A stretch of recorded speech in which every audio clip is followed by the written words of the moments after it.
to the Y to the S. Are you serious? They can't be serious. Who do these girls think they are? Better smarten up or they won't go far. This snowy owl busted on the scene, shaking her head, didn't want to be mean, but saw the carnage lying in their wake. All this drama, they're actually all fake. Are you serious? Can't be serious. They can't be serious. Who do these girls think they are? They're adults, they don't even have a car. Welcome to the nest. Glad that you're here. You're now with the best. Are you serious? No way, it's serious. It's not that serious. Are you serious? Are you serious? It's not that serious.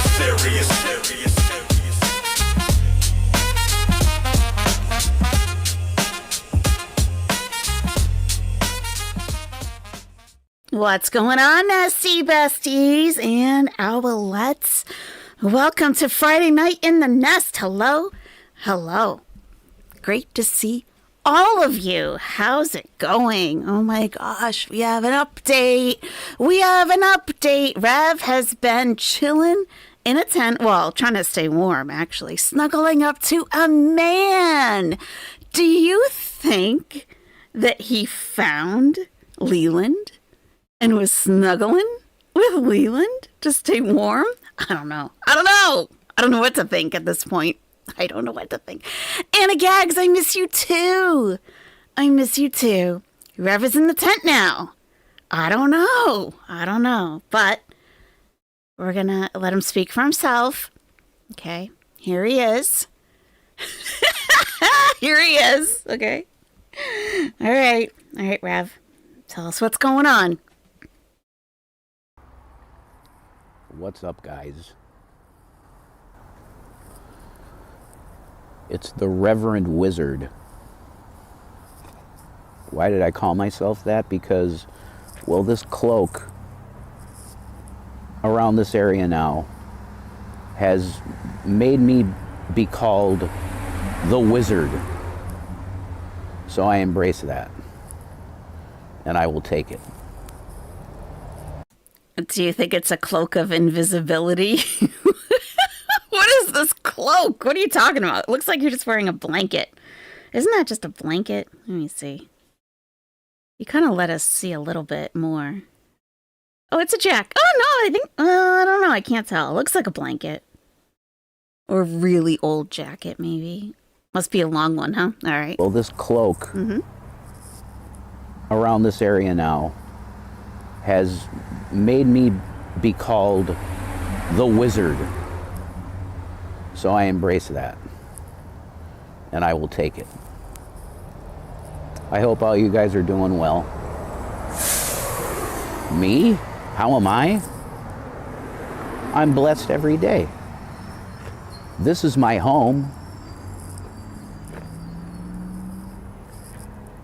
Yeah, I got no permanent roof over my head. But God finds a way every day to show me that he still loves me. So that's pretty cool. And I got coffee. And I got cigarettes. Because of one angel out there. And because of that angel, I supply homeless people around here with a lot of cigarettes too.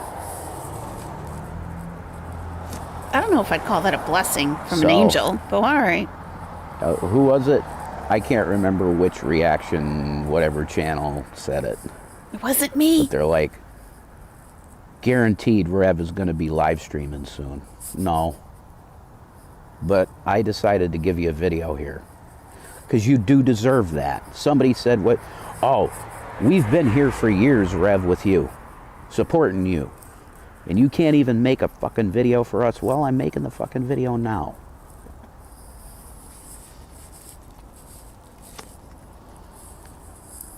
Ravioli, what the fuck is the deal? I'll tell you what the deal is. I'm homeless. Since I told you the eviction thing and the not eviction, the fucking condemning of the house, I've been on the street. And I've learned a lot about life. Holy shit. I was a spoiled brat kid. No, I wasn't a brat, but I was spoiled as fuck. And I'll tell you, what people go through on the street is fucking insane. I guess so. You gotta sleep with men. You're not, I don't know. Okay. The nail polish, okay, is telling me that maybe he has met up with Leland and Brianna, because, you know, Brianna has all that nail polish in her tent. Mm-hmm. Where are you getting manicures done, Rev? Especially in Scranton, PA. Because I'm going to tell you that there are not many services or anything that you would call support for the homeless population here very much. With that being said, the main reason I'm making this video, it's going out to Shani. Yes, it's going out to Shani. And I made a post, right? I told you guys I contacted her healthcare coordinator. Well, she got back to me today in a text message. And she said, Jason, I'm going to be honest with you. I can't tell you anything. So there you go. I mean, I wouldn't think so. There are laws about that kind of thing, you know? I'm not going to know what happened to Shani. Get out of here. Somebody fucking called me while I'm making the video, so now I have to stitch the fucking video together. Why do these creators who've been on YouTube forever and ever, they hate to edit or they don't edit? That's insane. That's insane. Oh, now I gotta stitch 2 videos together. Why don't you just put on Do Not Disturb on your phone? What about that? Couldn't you just do that? So Ann told me I can't tell you shit, guys, because she can't tell me anything. So if she can't tell me anything, there's no way I'm going to be able to find out anything about Shani. I really, really wanted to know how she's doing. Because I'm going to be honest, I've had time to think about what happened between me and her. At the end, okay? All that crazy shit with the live streams, and then she started calling me a pedophile and a fucking rapist and all this fucking crazy shit and say I was small dick and all this fucking bullshit. Of course she did that. Like, why would I? Well, I mean, you know, some of that is true, that we have verification. A lot of us have verification of part of that as absolutely being true. And we've seen it with our own eyes. I think otherwise. Why would I think that she would do anything else? No, of course I would. And I knew she was going to do that when I did what I did. What did I do? I'll tell you what I did.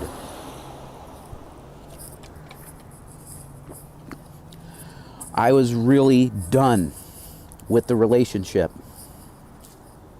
Done. And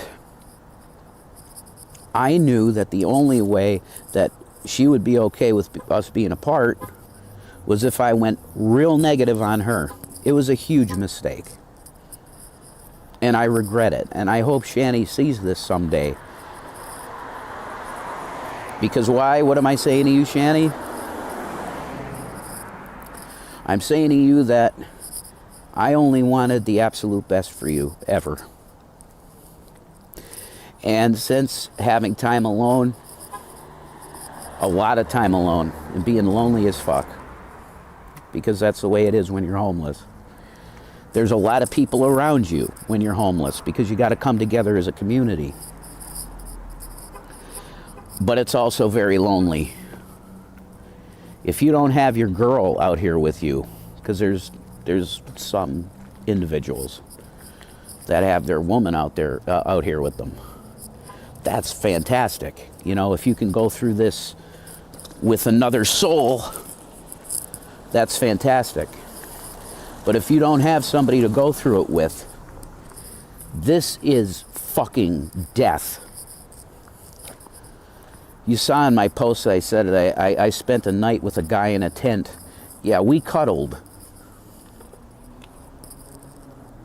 It's a guy, actually, he was a year below me in high school. And or maybe a couple years below me in high school. I'm not sure. And yeah, we cuddled. Why? We had to. It was like 19 degrees out at the end of the going into the morning. We were in a kitty tent, and the thing was collapsing on top of our heads because it was like not that cold at the nighttime, and it was raining all night. I did the neck thing. Laugh at that, motherfucker. What is the neck thing? What is the neck thing? Does anyone know what the neck thing is? I've never heard of that. Look at the Times building. That's Scranton, PA for you. This is my home. And I've been getting to know the streets, you know? It's a fucking cool place. I know this place way better than when I had a house here. Go figure. But I cuddled a man to get warm. And did I'm you gonna like tell it? you, it was the weirdest fucking thing I've ever experienced. But did you like it? But did you like it, Rev? That's the question I want to know. Bizarre. Cuddling a man. Did I ever dream that I would cuddle a man for any reason? No. But I did, because I had to, because it was freezing.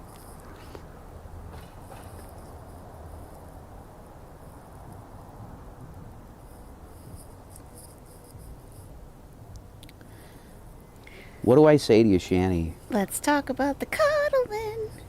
I only ever wanted the best for you. Aw. You refused to accept that we were done in a relationship, and I was telling you I would even take care of you still. But your mind was so fucked up at that time because of William. William caused all of this. William caused our breakup. Listen, okay? This is, Rev, this is you being an immature little child, okay? If you're going to get between a mother and her children, then shame on you. Shame on you.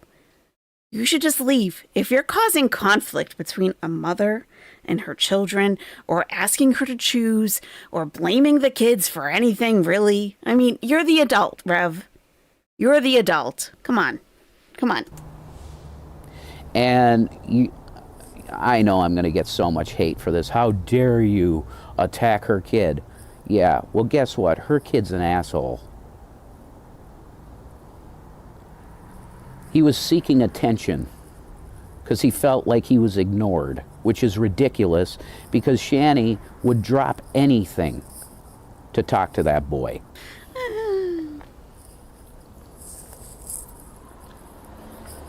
He went silent on her when he knows the kid is smart. He knows how much that would have fucked her up. And it did. Bad. And it did cause her... I don't know if that was necessarily meant to be like a manipulative tactic. I think that maybe he realizes that his mother is toxic AF and has a toxic AF boyfriend who abuses him and his brother, and maybe just said, you know what, I'm taking a break from the whole thing. I don't want to have anything to do with your mom. I'm taking a break until you can get better. And Rev chooses to see that as some kind of manipulation to hurt Shani. I mean, come on. Her breakup, it led to it. Because her depression after him going silent made her like she was dead already.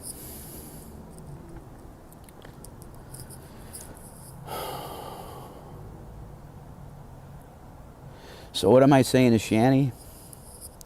I'm really sorry about my behavior at the end. Because I was listening to troll women that were acting like, oh, we might like you and shit like that. Mm-hmm. To bait me into doing bad shit to you, Shannon. And I did it. And it wrecked both of our lives. Because we could have been in Uncle Tom's house a lot longer. There was no reason to condemn the house. None. The pipes were good. It wasn't that messy. It was at the end because of all the crazy shit that went on.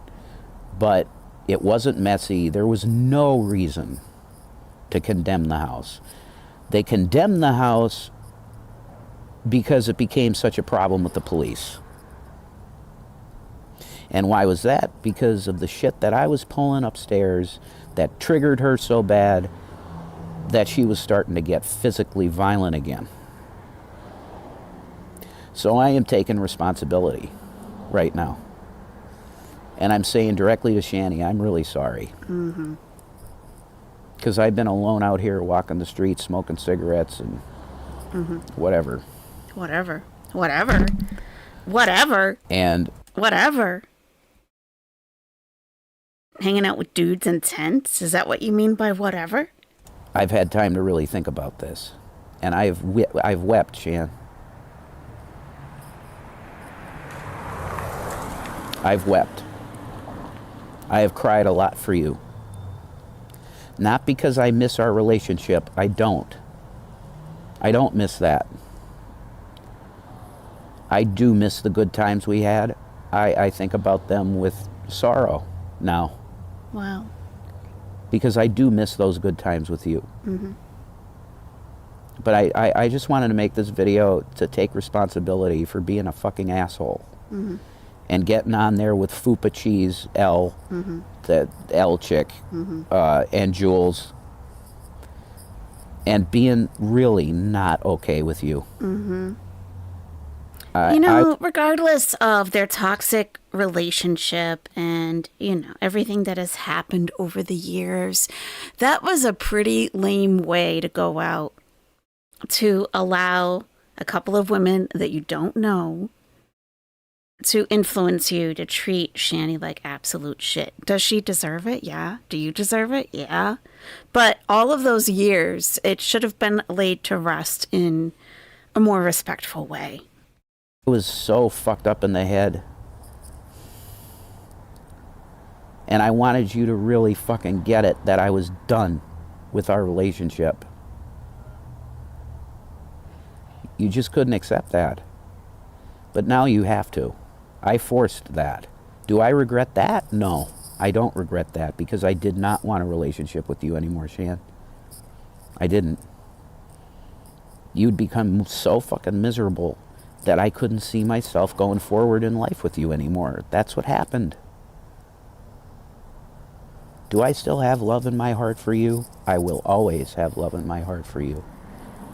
Because your heart is good. You're sweet.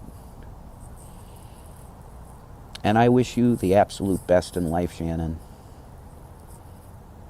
The best. Wow. Peace and Maranatha. That was very touching.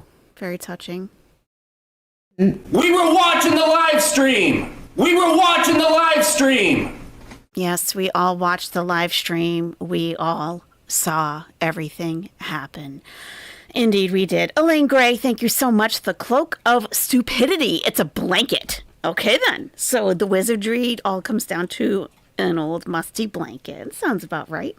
Dumpster Snacks, thank you for being an owlet for 4 months. I think the neck thing is blowing into a person's neck. Oh, really? Is that what he was doing with a dude? In the freezing cold in a tent on the streets of Scranton, Pennsylvania? Woo, okay. Okay. Just Jamie, thank you so much for gifting 5 Are You Serious memberships. Thank you so much. Thank you.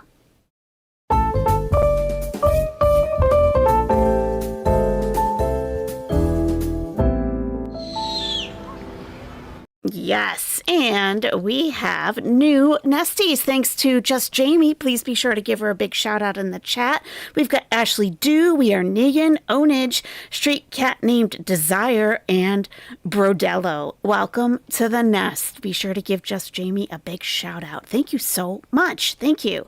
And Leaky Boil Pondu has been an owlet for 5 months. And I will always love you. It was very touching, wasn't it? What a tribute. Yeah. Thank you so much for all your support. We've got Skull says Rev wept whilst in the comforting embrace of another homeless man in a child-sized tent. How is that zesty? Circle of protection around Scranton. That TMD. I know that's what's up, but MD, that's MD, what's up? I don't know what that is. You have to tell me. Mr. Blue, Dr. Blue, thank you so much for gifting 5 Are You Serious memberships. Thank you, Dr. Blue.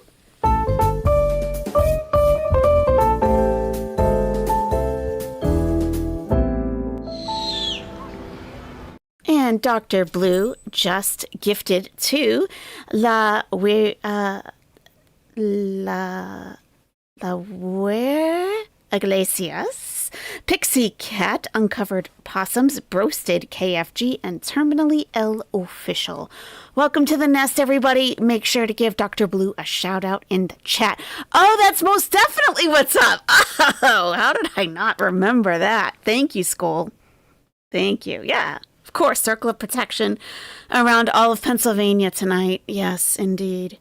Moz, thank you so much for gifting 5 Are You Serious memberships. Thank you, Moz.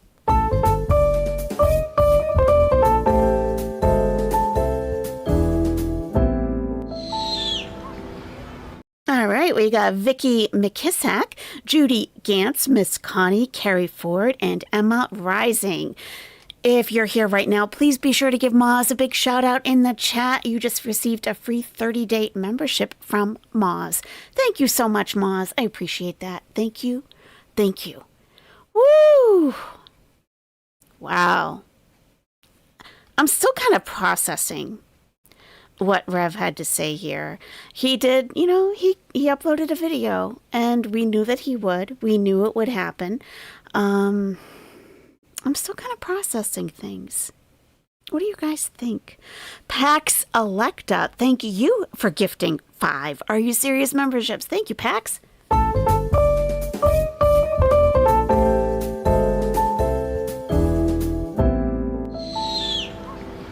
Yeah, and we got Jen G, Ms. Cruz, Honeysuckle, Twinkle Toes, and Shell Bar.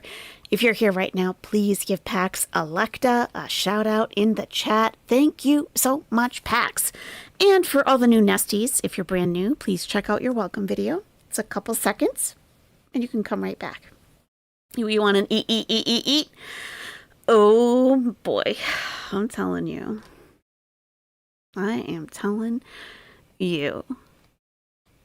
The Chantal stuff, we're not talking about it. But I can tell you, I have a lot saved. Oh, I can't even tell you. You want an eat? There it is. I know where we're gonna eat. Eat. Who's hit? Oh, New York fries. KFC. New York fries! Elaine Gray, thank you. The streets are cleaner than their house. I mean, he does look cleaner. He does look better than he did when he was living in the house. I think. I agree. Yeah. I need to purge. Oh, you have no idea. All right. Let's see. We have 209 votes on the poll. Thank you very much for voting. The question was, is Rev really homeless? 53% said no. 47% said yes. We kept it nice and simple. Interesting. I'm not sure. I think he is probably staying at a shelter. It looks like he's getting sleep, except for the tent part. I don't know about the tent part. I feel like he is going to a shelter at night. Maybe he got there too late and they wouldn't let him in or something. I don't know. I don't know what's going on. He's getting fresh air. Yes, he is. He's eating better now, probably. Yeah. You have info about the... I don't want to go any kind of real life, Captain Quint. I appreciate your research and everything. I don't need to know where he is or what's going on around him. I don't. But thank you. Hey, Dax. Hey, Mrs. Dax. How's it going? I have an update about the Quest new flavor. we are going to be looking at some Brianna and some Brianna and Leland stuff also tonight. But I do have an update. Okay, on the Quest new chip, the new flavor Mexican street corn. I don't like it. I'm not saying that people won't like it. I don't like it. It's got I smelled it first and I was like, ew. That's never a good sign. I was like, ugh. It smelled very, very smoky. You know, like that liquid smoke type of smell? Yeah. Street corn, yep.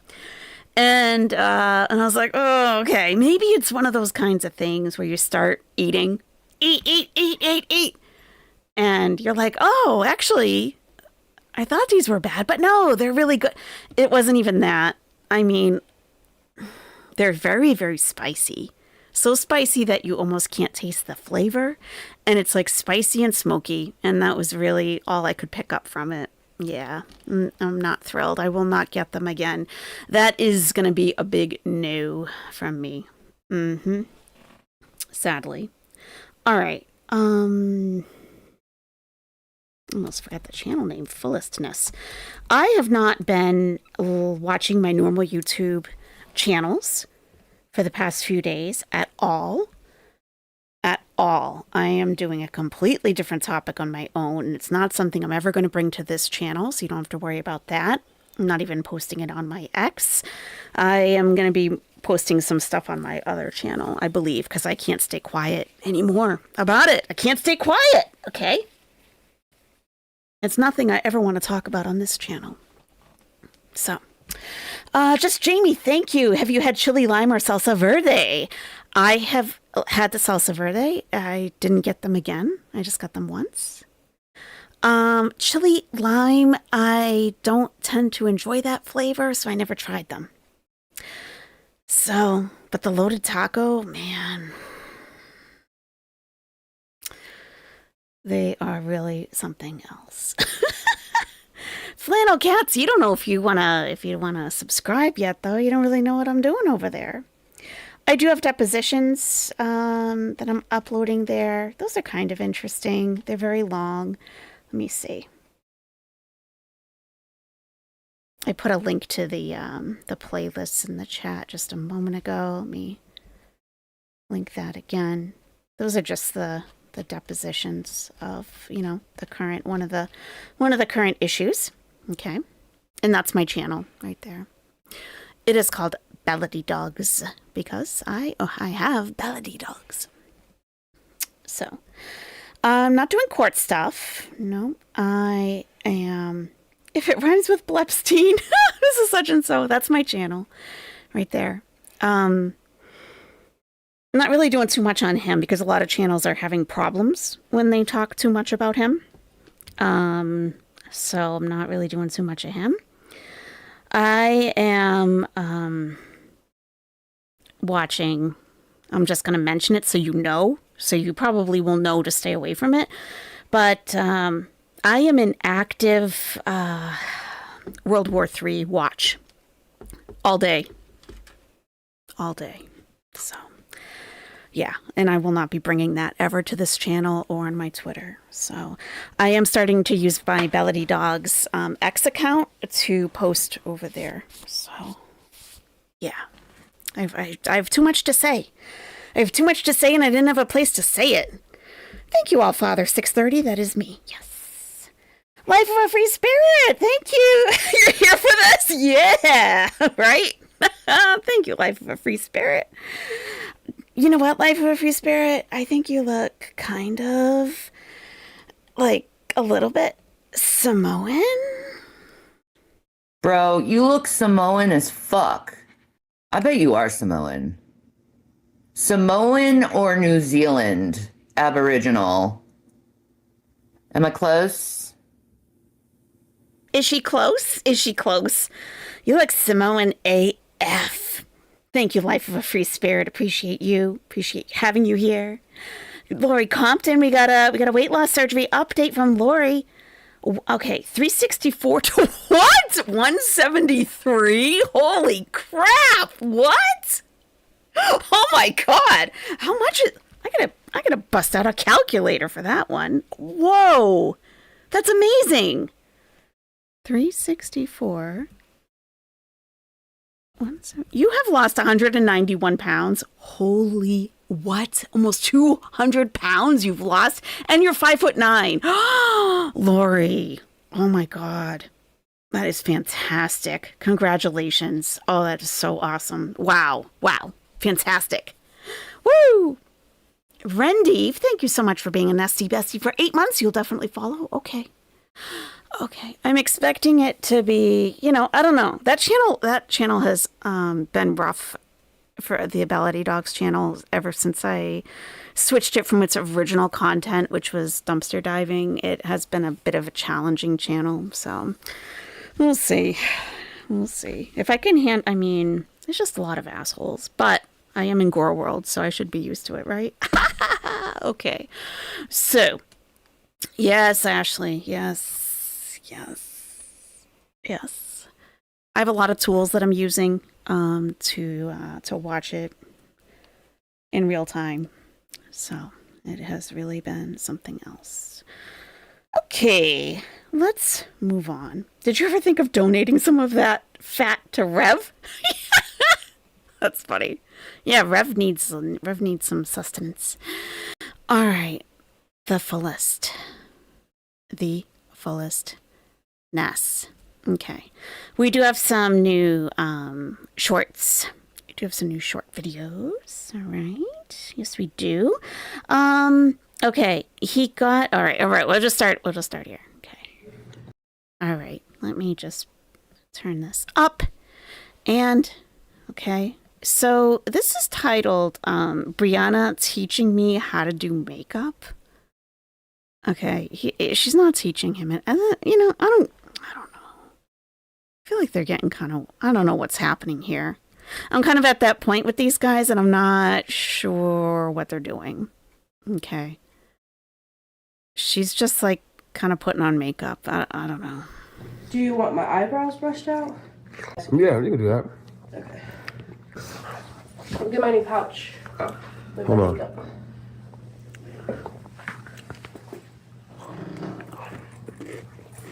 Oh, no. Oh. Wow. It's got little pouches.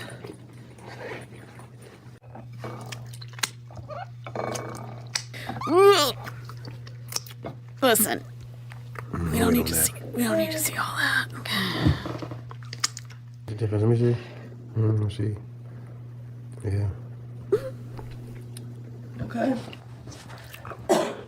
And then you said Mascara? just mascara? Yes. That's all you want. And lipstick. Okay. He sounds a little, Have you ever done anything like that before? Just that? Yeah. I'm excited about the makeup. Do you go out? Have you ever gone out just like that? Just go like a party? Just mascara and lipstick? You've been together for 5 years. What party has she been to? Please. I don't really go to many parties, so I'm probably Yeah, not, exactly. just 'cause- She's stuck with You you. wanted to be dude. like special and go all out? Go all out. But like every day, this is like more so like an everyday type of makeup. You could do makeup in Fortnite. That would be fire. Wouldn't that be Makeup so at fire? Fortnite? They literally made like dress up popular amongst guys. Isn't that crazy? Okay. Now lips. Those eating sounds? Huh? Now lips. Yeah. So the question is, do you want more natural lips or do you want a pop of color? Pop of color. Red. Okay, red. Okay, are Wait, we, yes. Red. I mean, are we doing Brianna's makeup? Or are we doing your makeup, Leland? What? Red? Mm-hmm. Okay. So these are the different options for red. This is like a lip tint. This one. That one? Yes. Okay. Yes. He's positive. Yes, that one. Yes. Do you like this or do you like more of like a glossy look? That's all I would want. Just like that. And just a nice outfit on that. Yes. That is perfect. A nice outfit on Okay. that. And then I take a little brush and I just stipple that right in the area. Is concealer non-negotiable? For makeup?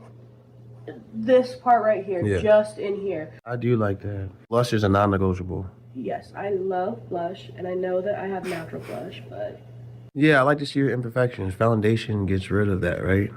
yeah. Why do you like to see her imperfections, Leland? You like picking her apart to make yourself feel better? Huh? Is that what you're doing here? Ay, ay, ay. What's Abriana said? There you are. Rev and Leland can do their makeup together, side by side. I'll bet Rev could give Leland some tips. I'll bet he could. I'm going to give myself that cheekbone. It's like, oh my god. Wait, that don't make This your is cheek. catfishing. That looks like a cheekbone. Do you want my Okay. eyebrows? Okay, did you see the final look? He didn't really keep her on camera very long. Okay. She's a very pretty girl. Let's do that. There we go. She's a very pretty girl. I just disapprove of this relationship. That's all I have to say at this point. I disapprove. I think you could be doing a lot better, Brianna.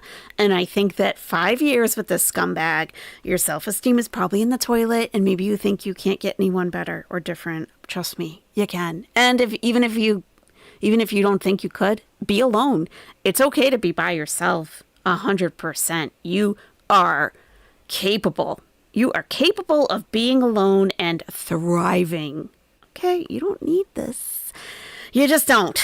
Okay, next. I'm never getting a 9 to 5, and here's why. Oh, we know. 9 to 5ers would have to work 120 hours to get 3 incomes. What? When I Wait. Oh my God, the Leland math. What? You'd have to wait. What? What? You have to work how many hours? 5ers would have to work 120 hours to get 3 incomes. 120 hours to work. No, that's 3 full-time paychecks, Leland. That's not 3 incomes. That's 3 weeks of paychecks. What? Maybe he just doesn't know the words to use. I don't know. When I only have to work for 14. Our income can grow So you could work for 120 hours or you could work for 14. Which would you choose? without requiring more hours of labor. That is crazy. So someone with a 9 to 5, right? Right. They have to work 4 jobs, right? Because we get paid on YouTube, TikTok, Facebook, and her service. That's 4 different Her incomes. service. Somebody that's working a 9 to 5, Yeah. it's not even possible for them to work 4 jobs. And then they only can work 5 days unless they do overtime. We can work 7 days a week with ease. It takes me, what, an hour, maybe 2 hours to edit a video. So 2 hours every day, let's just say 2 hours, right? Every day for 7 days, that's 14 hours, right? Is that good math? 14 hours a week. Is that good math? Every week compared to someone, in contrast to someone working 40 hours. Say we both get This effect that he put on the video, like the motion, it's making me like, oh my God. Say we both getting $100 a day, right? Right. $100 a day, right? Okay. And you work 5 days a week at your 9 to 5, so that's 500 by the end of the week, just without taxes and stuff, right? I work 14 hours to get the same, and you work 40. Now, I can times mine by 4. We're timesing numbers. We're timesing. Okay. Okay. That tells me something about the math also. Okay. We're timesing by 4. This is new content in Nada's Kitchen, so she's back. Because I just post the same video, or times 3, because I just post the same video on Facebook and TikTok. So now that's times 3, working the same amount of hours. That's insane. That's insanity. Right. I'm never getting a 9 to 5, and here's What about the service, though? What about the service? You mentioned that. You maybe promote her service for like a couple of minutes each day, right? By like, oh, here's my girls page. But what about the work that she has to put in for that? How many hours does she have to put in for that? For what kind of money? Can we talk about those numbers, Leland? Can we talk about those numbers? Skull, thank you. It says, I worked for 120 hours for this amount and you got it in 14 minutes. Leland math is like a paper towel amount math, but far dumber, right? It is. It's, it's not really, I'm not really buying into it. I don't know. Maybe it's just me. I'm just not seeing the vision. I think maybe that's what's going on. Let's see. And you know what that means with those kind of numbers? With those kinds of numbers, we're never going to be able to afford being a hoe. You call my mom a hoe? Your mom couldn't afford to be a hoe. We'll never be able to afford it, ever. Ugh. Sad. Oh, this is a good one. Yeah. I'm going to move these captions. You really got to see it. You got to see everything that's happening here. Yeah. Not a lot is said, okay? But yeah, you need to see everything, okay? Oh, that's pretty.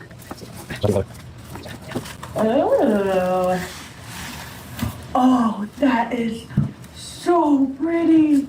What? Oh my gosh, babe, this is so neat. Wow, so pretty. Look at it.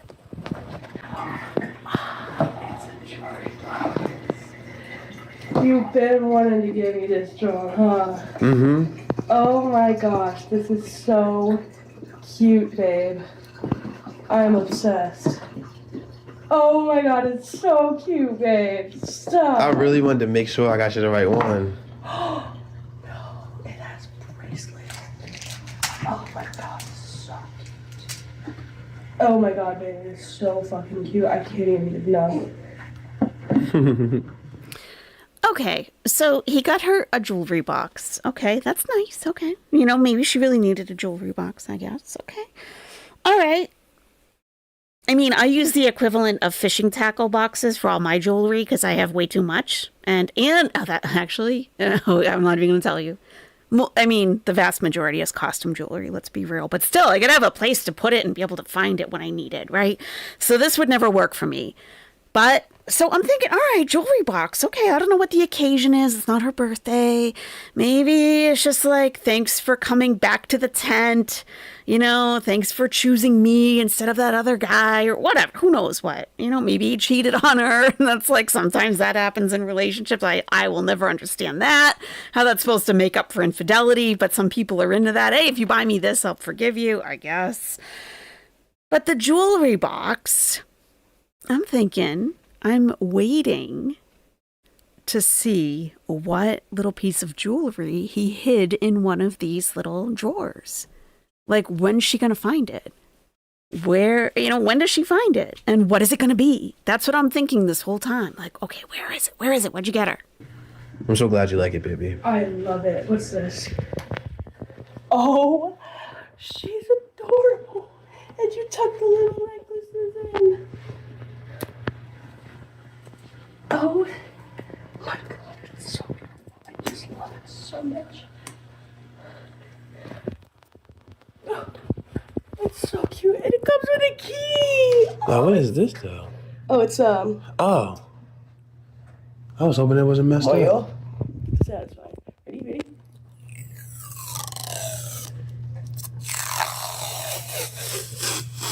ASMR. Wow. Oh, it's so cute, babe. I love it. It seems like she really does You're welcome, love baby. it. You're That's so good. sweet. Oh, he's real I'm sweet. so happy, baby. He's real sweet. So beautiful. Okay. I love you, baby. I love you. The stitching. Oh, it's so cute. Wow. She really loves it. Thank you, baby. Look at You're this. welcome, baby. Oh, He's what made filming you decide this. to get that?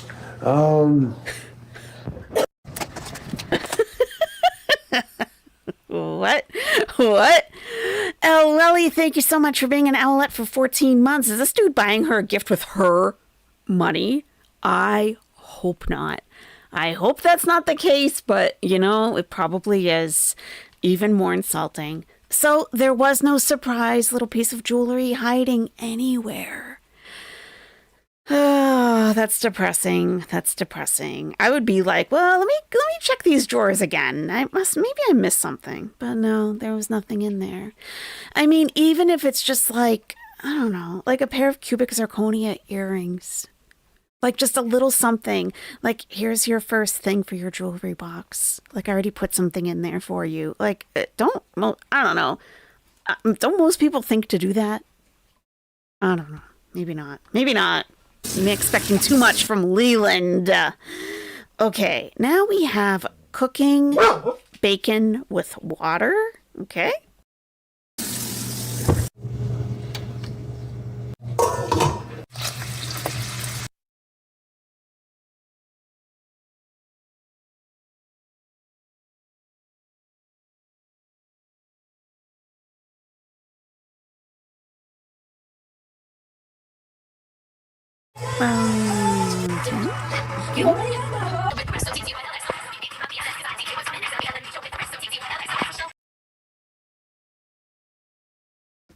Why did they mute like that?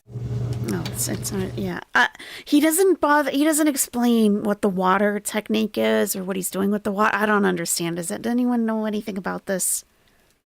Anyone? The water, cooking bacon with water. I don't know, but he has comments turned off. What does that tell you? Why did he do that to the egg? Good question. Maybe he felt like he wanted to feel manly. And he's like, let me just crush this in my manly hand.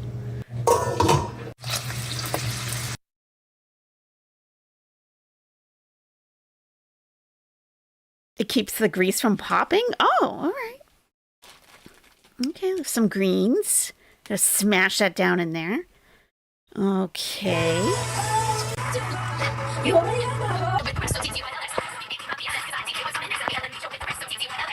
Oh boy. All right. Okay. Maybe he's doing keto for Brianna. Maybe Brianna's doing keto or something. Little buddy, what you want? Some violent shit. Two-step and lay back, still wildin' shit. Woo! What up? Hey, baby, I got the potion. Take a sip of this and put your back in motion. Little buddy, what you want? Some violent shit. Two-step and lay back, still wildin' shit. What up? Hey, baby, I got the potion. Take a sip of this and put your back in motion. And jump down, turn around, pick a belly cotton. Jump down, turn around, pick a belly, hey. Oh, no, that pick a belly cotton. Oh, no, that pick a belly, hey. Jump down, turn around, pick a belly cotton. Jump down, turn around, pick a belly, hey. Oh, no, that pick a belly cotton. Oh, no, that pick a belly, hey. Little buddy, what you want? Some violent shit. Two-step and lay back, still wildin' shit. Okay. What up? Hey, baby. Okay, I don't know. We're homeless because we don't want to pay I don't know. I'm sorry, I don't know. rent. We got evicted from the last hotel we were staying at. We owed them $7,000. We also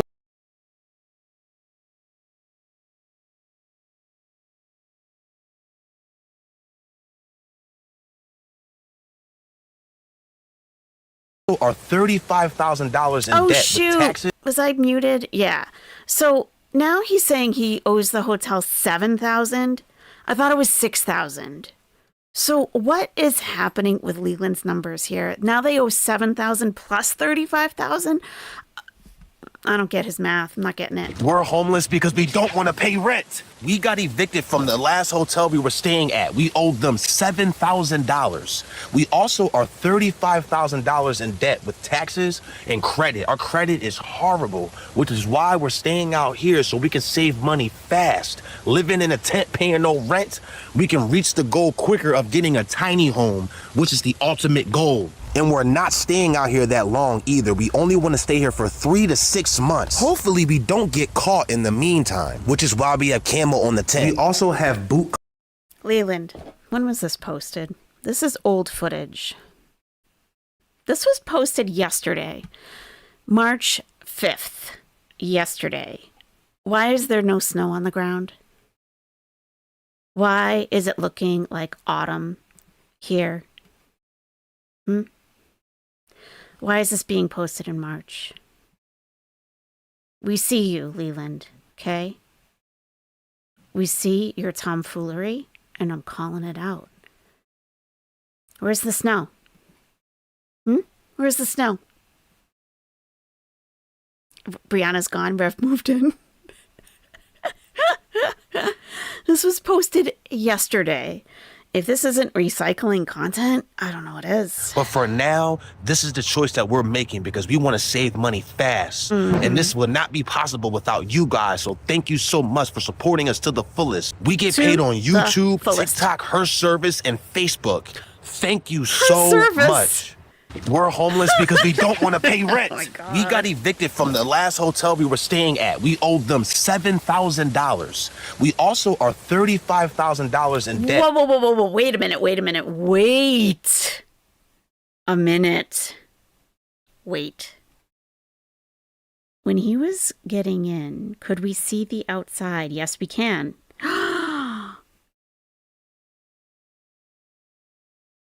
Do you see what I see? So it's fall, right? It's getting cold. Looks like it's been raining. He gets in and he says that they were evicted from the last hotel they were staying at. And they owe $7,000.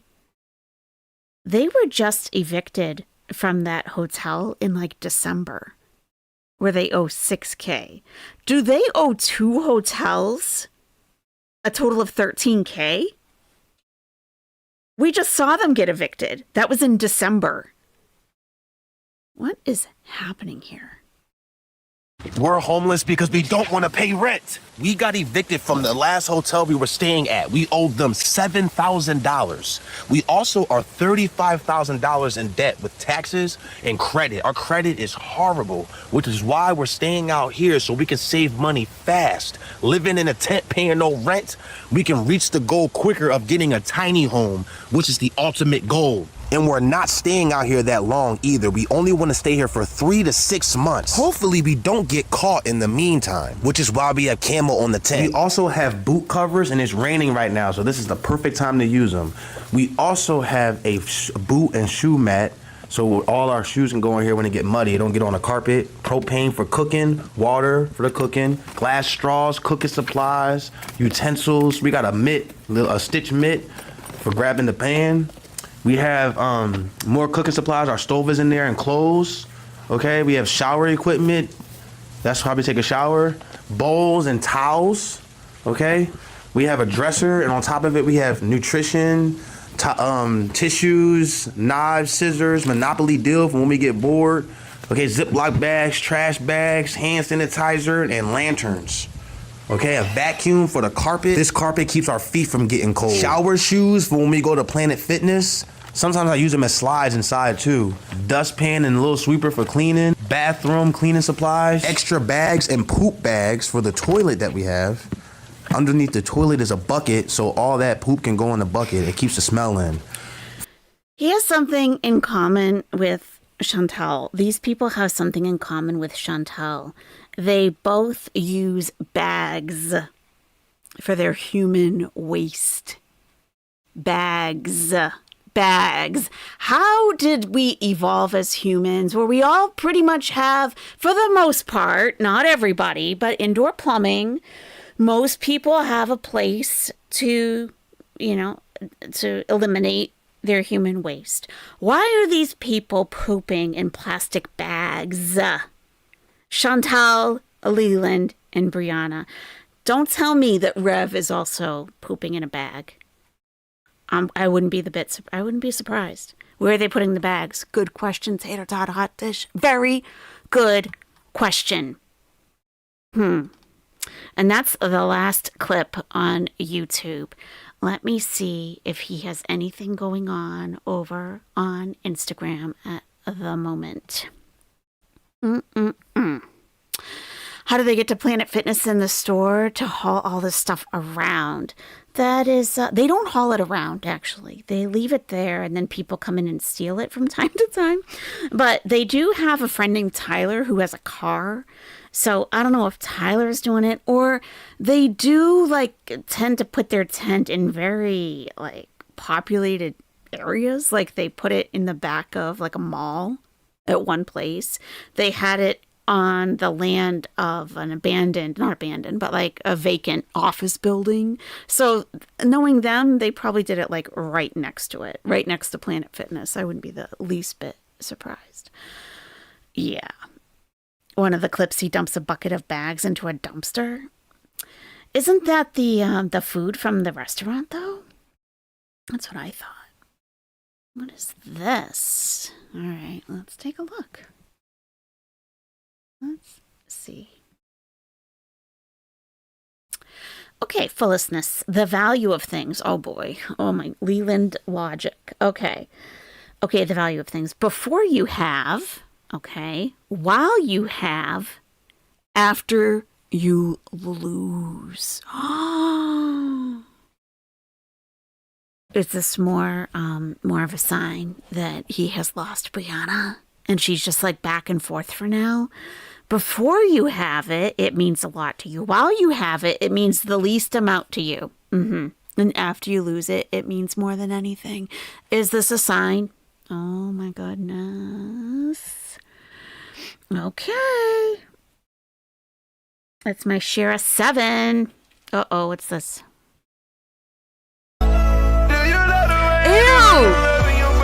Ew! Ew! Ma'am, I'm not even gonna read this. Ugh. You can read it if you want to. Okay. All right. Moving on. All right, Miss Bunny has not uploaded anything new. Okay. All right. Let me look for him again. Fullestness.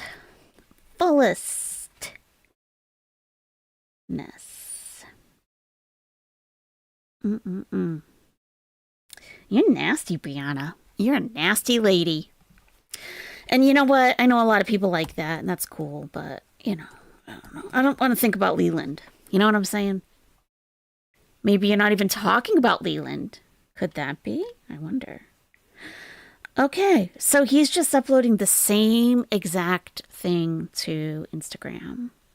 Navigating 9 to 5, doing my girl's makeup.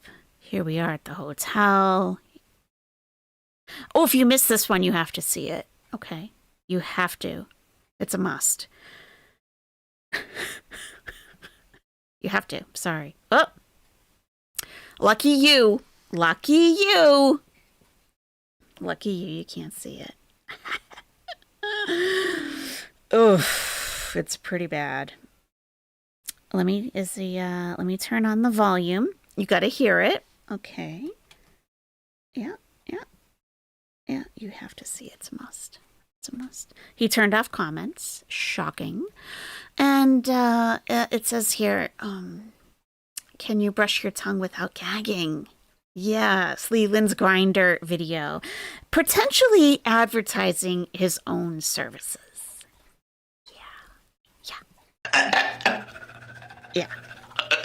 Yeah.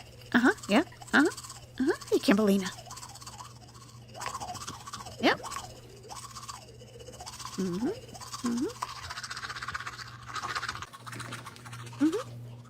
case you missed it, we watched it last time, but you really need to see this.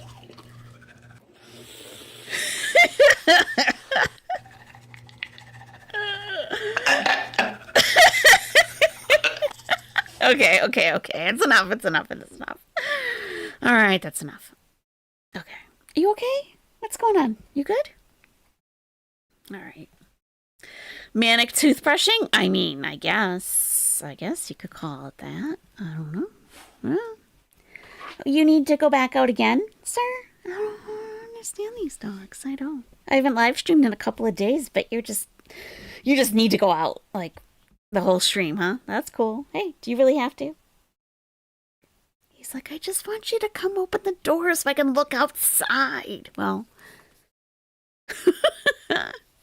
cutting the hot hands footage and you got yourself advertising gold. Yeah. He could probably get a sponsorship. He could probably get the code with Adam and Eve, you know. He could probably at least get that. They could get a commission from that, you know, and from her service and all.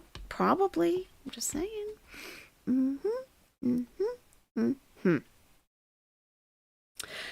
He's going to brush his teeth down the nubs. Oh, my God. He might. Yeah, that's a possibility. Okay. I do have something else that you may or may not want to watch. So let me do a quick poll.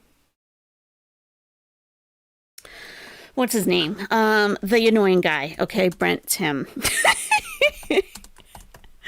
Brent Tim, if you haven't watched Brent before, he's American. He's from California. He's extremely annoying when he travels. He's very loud. He's very in everybody's face. Okay. But he went to Kuwait City and I haven't seen it. I didn't watch it. So what do you think? Do you want to watch Brent Tim in Kuwait City? He went there and I'm curious what he saw that Chantal didn't show us at all. Yeah, that guy with a warning like that. Yeah, he's pretty awful. We watched him in Syria and we were all offended. I think all of us were offended. Like, oh my God, this guy's awful. Yeah. He is pretty bad. But he went to Kuwait City. So. Oh, we're getting a lot of yeses. All right. Cool. And you know where he also went? The Avenues Mall in Kuwait. He's just one of those travel channels. That's all. He's just a guy. Take off your clothes. Take off your clothes. No, thank you, Brent. I'm all set. 30 votes. That's good enough for me. 90% of 30 people said yes. Good enough for me. Okay? I'll take it. I'll take that. That works. That works. All right. Brent. Oh my goodness, Brent. Coming in hot. Saying take off your clothes. My goodness.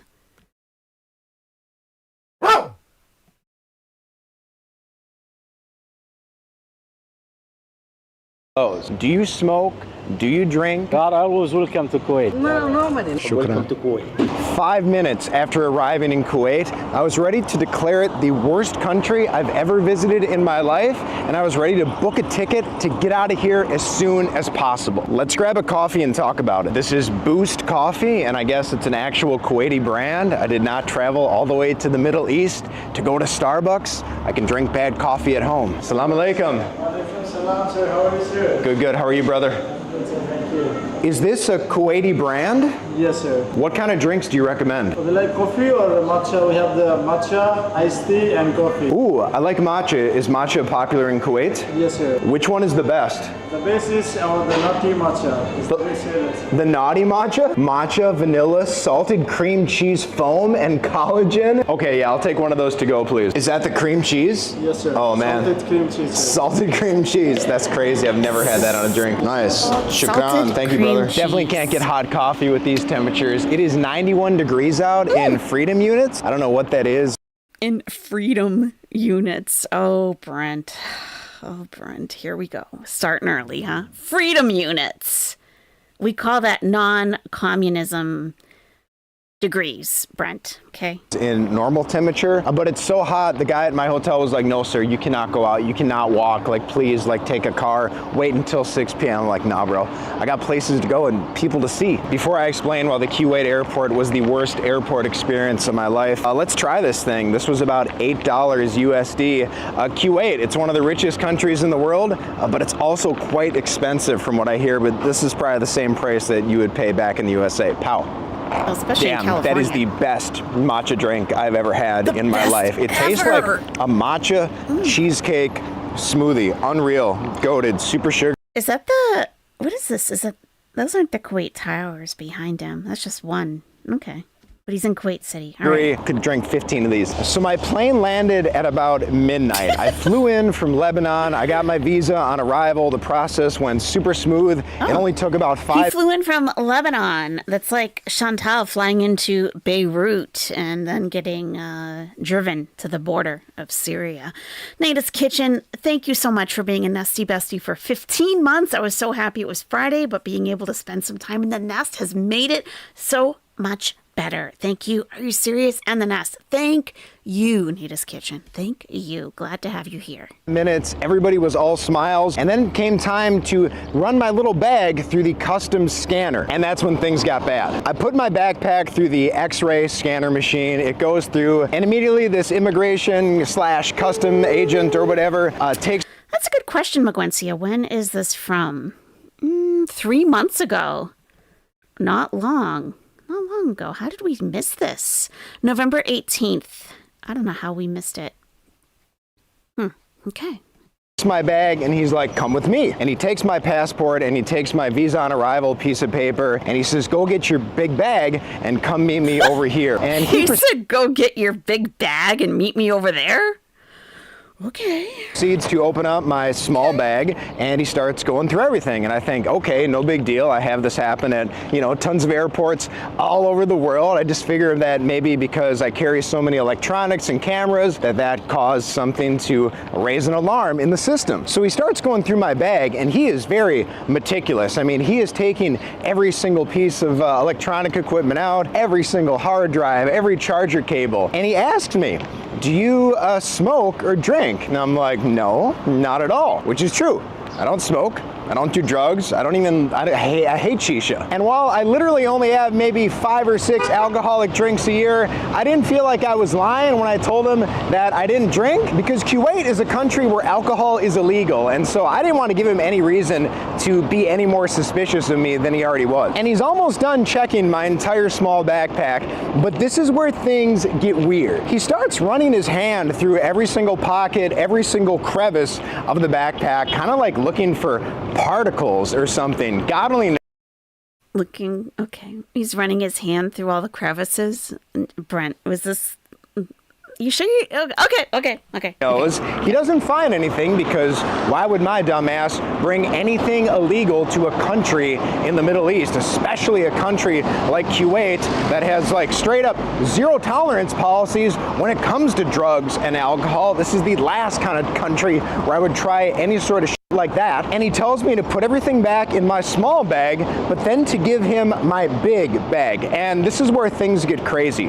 Over like the next 15 minutes, he proceeds to take out every single article of clothing that I have. I'm talking my dirty boxers, my stinky socks. He is like unwrapping them. He is shaking them out, looking for anything, looking for God knows what, but of course we all know what he was looking for. And while he's doing this, he asks me no less than 4 times, do you smoke?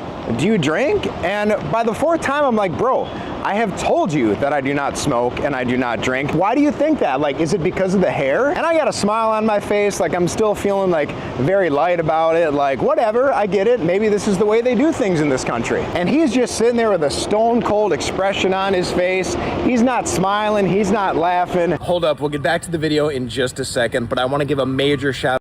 No, thank you. No, thank you. I understand you got to make your money. Hopefully you already have. All right. Maybe you've seen some of my videos. I just want to get out of there and get to my hotel, because at this point it's 12:30 at night. I'm tired. I've had food poisoning for the past 3 days, and I just want to get a good night's sleep and start this video where I give my real first impressions of Kuwait. And you can just tell by the look on this guy's face. He is so damn suspicious of me, and he is on a scavenger hunt. He is hoping, he is praying to God that he finds some sort of like narcotic or contraband on me. And I can tell that he's getting frustrated because he hasn't found anything yet. And I should also mention that at this time of night, there is nobody else in the immigration area. There's some other security guards, but all the other passengers have passed through. It is just me and the entire like Kuwaiti immigration/customs staff. And as I was going through immigration, I should also note that I was the only white person, and looking at people's passports, I was also the only American that was arriving at this time. So this I hope this ties into the story somehow. customs agent has all my stuff laid out on this table. And I've been on the road traveling for like 4 straight months now, in cold climates, in hot climates. So I have a ton of stuff. And he's like, put it away, pack it all up. Okay, so I'm in a rush to like pack everything in my packing cubes, get everything organized again. And I think I'm done, because this guy found nothing because I had nothing on me. But then he goes, come with me to this room over here. And immediately I'm like, what do you mean? Maybe, no, I can't say that, no. Come to you to this room, like you searched my bags, I had nothing, what is going on here? Him and this other customs agent bring me to this door and they say, leave your backpacks outside. They were still holding on to my passport at this point. They open the door and it's like this dimly lit room with like 2 couches. And honestly, guys, like I'm getting a little nervous at this point. I'm like, what's going on? Why are you bringing me in this room away from everybody? Like, why did you take me to a private location? Like the vibes feel very, very bad right now. So here I am. Did you say that? Did you say that, Brent? Were you like, dudes, the vibes are feeling off? Is that what you said? American tourist all alone in a small locked room with 2 couches and 2 Kuwaiti immigration's customs agents. And they ask me again, do you smoke? Do you drink? Do you have any drugs? Do you have any alcohol? And at this point, I'm a combination of 50% nervous and 50% pissed. I wanted to be like, listen, motherfucker, I told you 5 different times that I don't have any of these things, and you did not find any of those things. So like, what is the deal? But I'm not trying to end up on an episode of Locked Up Abroad, so I'm very nice, I'm very respectful. And I'm again like, why are you guys asking these questions? Like, is it my hair? Like, what's the deal? They're like, no. And then the most shocking part happens. They're like, take off your clothes. I'm like, excuse me?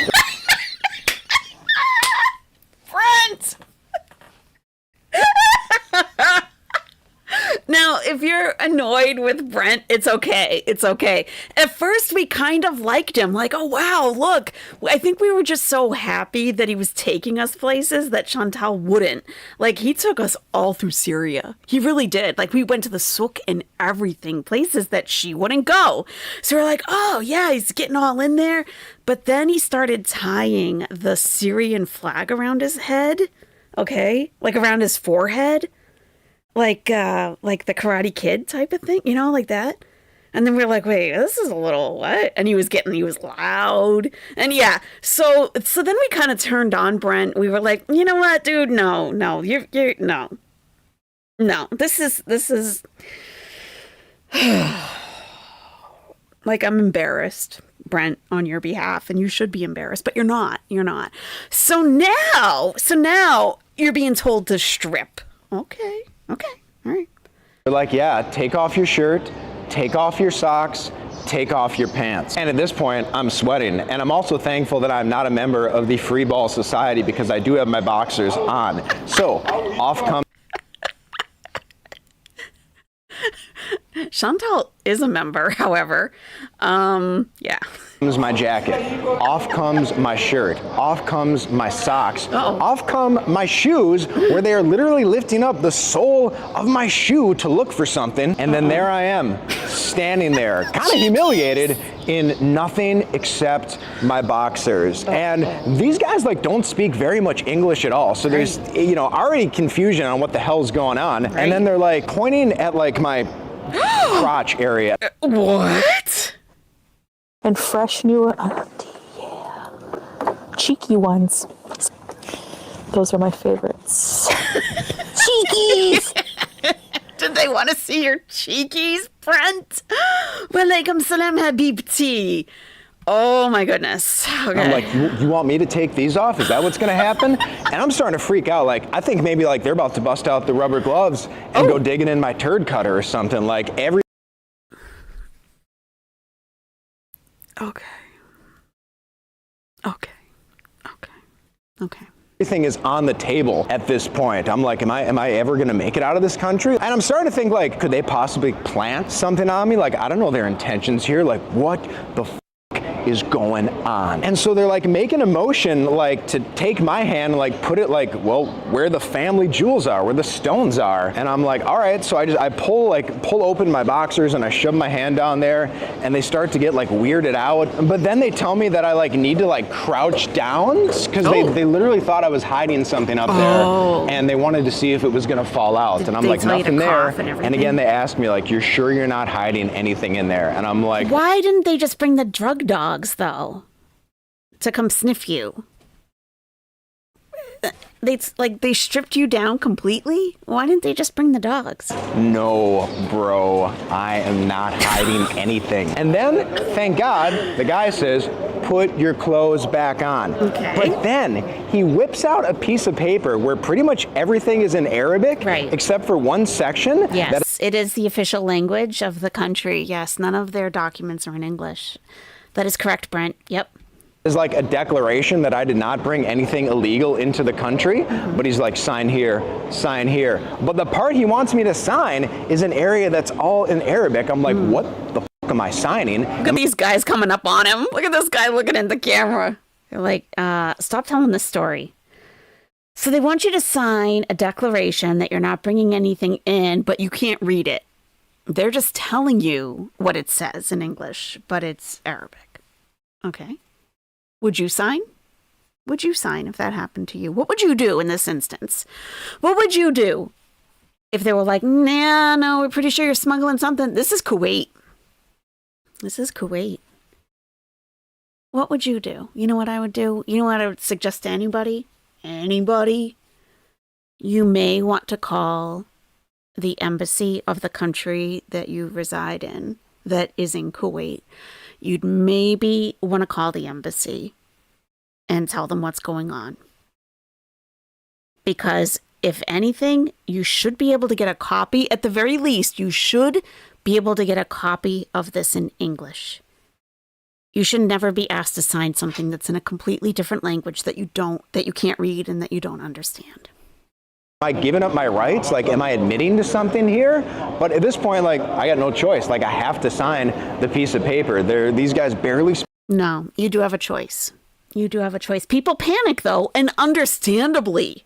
I mean, you know, I've told you my story about the fish, right? The fish that I brought with me to Egypt on the plane with me, okay? And when I got to France, it was a problem. It was a big problem, okay? And I was very emotional because they kept wanting me to put Fishy on the through the X-ray, and I'm like, he's gonna die. This is too much radiation for him. He's gonna die. You already made me put him through a couple. I'm not doing it again. I refuse. I didn't bring him all this way to have him die on a conveyor belt in France. So, and you may remember the story. I called my ex. He said, you know what? You're American. You probably don't want to use it, but now's the time to use it. If you want to save Fishy, I think you should call the embassy. Use your passport. This is the time to use it for my fish. And I did. And Interpol got involved, okay? But so sometimes, like, you don't think of what you should be doing, okay? But they're there for you. And they say, you know, like, hey, we're going to send over our liaison at the airport. Like, and they did, and it happened to be Interpol. So, but I got, and you know, I'll try to find the story and I'll repost it because it is quite a story. But Fishy did make it to Egypt. He did. Speak any English. I'm all alone in the back room in a foreign country. So I sign the piece of paper and I hope for the best. And then they're like, okay, you can go. And I breathe a sigh of relief. I grab my bags, I put on my clothes, and you better believe I left that airport so goddamn fast. And so by this point, it is 1 in the morning. I'm trying to use the Careem app to take a taxi to get to my hotel. It says no Careems are available. I find some guy standing in the arrivals area. He's like, you need a taxi? And normally I would never buy a taxi at an airport, never from like the first guy that approaches me. But I'm like, get me the hell out of here. Like, seriously, I wanted to book a ticket and just get back home because that was the coldest welcome to any country, any airport I've ever had in my life. And the taxi driver's like 10 Kuwaiti dinar, which is almost $30 for like a 15-minute drive, less than that. And I'm like, how about 5, man? He's like, let's do 8. I'm like, okay, whatever, just get me out of here. But I woke up this morning, I got a good night's sleep. I'll show you guys my hotel later because it's pretty crazy. They tell me it's like the tallest hotel in Kuwait City. Not sure about that, but it is pretty damn tall. and I'm setting out today. I'm gonna give you guys my real first impressions of the city because I wanted to visit Kuwait for a very, very long time, and I'm not gonna let one unfortunate incident at an airport slow me down. We're gonna explore some of the best sites in Kuwait City. We're gonna try to meet some locals, and of course, more than anything, because my food poisoning has now passed, inshallah, we're gonna try to eat some delicious Kuwaiti food. But let me just say this, it may sound like I'm complaining, and yeah, it was just a really unfortunate and overall just and kind of rude experience because... Well, yeah, you had to get naked. Now, I don't know if this is true. Okay, I don't know if this is true. But I've heard that it is Q, the letter Q and the number 8 because of the quadrants. Well, that would be 4. But this is what I've been told, that Kuwait during Desert Storm was kind of split up into quadrants. Okay, that's what I was told. Quadrants. It doesn't make sense now that I'm saying it out loud that there would be 8, but that's why it's quadrant 8, right? And that's why people call it that. That's why some people say it like that. They treated me like a criminal. However, as an American citizen, I can't even imagine what it is like for a lot of people from all around the world when they enter America. I have no basis. I cannot relate to what any search would be like, or immigration or customs procedure that people from other nations have to undergo when they enter the United States of America. So I am respectful of that. I do acknowledge that. I do acknowledge my privilege as, well, number one, a white person, and number 2, as a citizen of the United States that I get all around the world. But it was just a really, really bad way to start things off. But I'm not. But he is not deterred. And yes, when my ex came to visit me, when he arrived at the airport, he was detained for quite a period of time. And, I had reserved a car for us so that I didn't have to drive back home, that, we were able to focus on each other once he arrived. And the car was waiting, and I was Homeland Security or whatever came out. Thank God Christy wasn't there, and questioned me and how much do I know about this man and this and that and this and that. And he basically was threatened with Guantanamo Bay if he didn't return to the airport when his visa expired. I was like, he'll be back before then. I will drop him off myself personally. I don't need him here for that long. He needs to go home. So yeah, it wasn't a very welcome arrival, his first time in the U.S., sadly. But he wasn't stripped naked. He was not naked. So there was that, I guess. I'm gonna let that sour my experience. And I want to know, guys, has that ever happened to you in any airport? Because I've traveled almost 70, 80 countries now, and I've never had anywhere where they made me strip down. Truly humiliating. But let's close that chapter and get on with the fun stuff. Assalamu alaikum. I'm looking for Al Mubarakaya Souk. Is that this way? Yeah, this is the all complete place. This is it. You're We're here. already here. You're okay. Here right now. Well, I guess we already made it to the souk. Where are the best shops? Are there food and stuff here? Yeah, you can go straight. Okay. Okay. Get, the best Kuwaiti shops for kebab and tikka. Ooh, kebab and tikka down that way. Okay. Okay, if you go straight, and you will find one restaurant, Farijaswala, the best Kuwaiti restaurant. Best Kuwaiti restaurant. What's the name? Farijaswala. Farijaswala. Yeah. I've heard of that one. We've heard of that from Chantal. Fishswala is how she says it. All right, I'm gonna go eat there, brother. Thank you. What's your name? Alfred. I'm Brent. Nice to meet you, bro. Yeah. What is the best thing I need to eat at Farijaswala? If you need something kind of rice. Yes, okay? Rice. Okay, you can go and tell them kapsa. Kapsa. Is that a Kuwaiti dish? Yeah, Kuwaiti dish. If you want a hubcap of rice, this place is your place to go. Yes. It's the best Kuwaiti dish. Or majboos. Or majboos. Yeah. Maybe I'll get both. If we're in Kuwait, we got to try both. Yeah, you should. Shukran. Is this your store? Yeah. What are you selling here? Colognes? Yeah, colognes. Can you give me a spray of your best? Can I smell? Are you selling? Oh, he's selling Versace and name brand stuff. Oh my God, it's the fragrance shop. Is this part of the fragrance empire?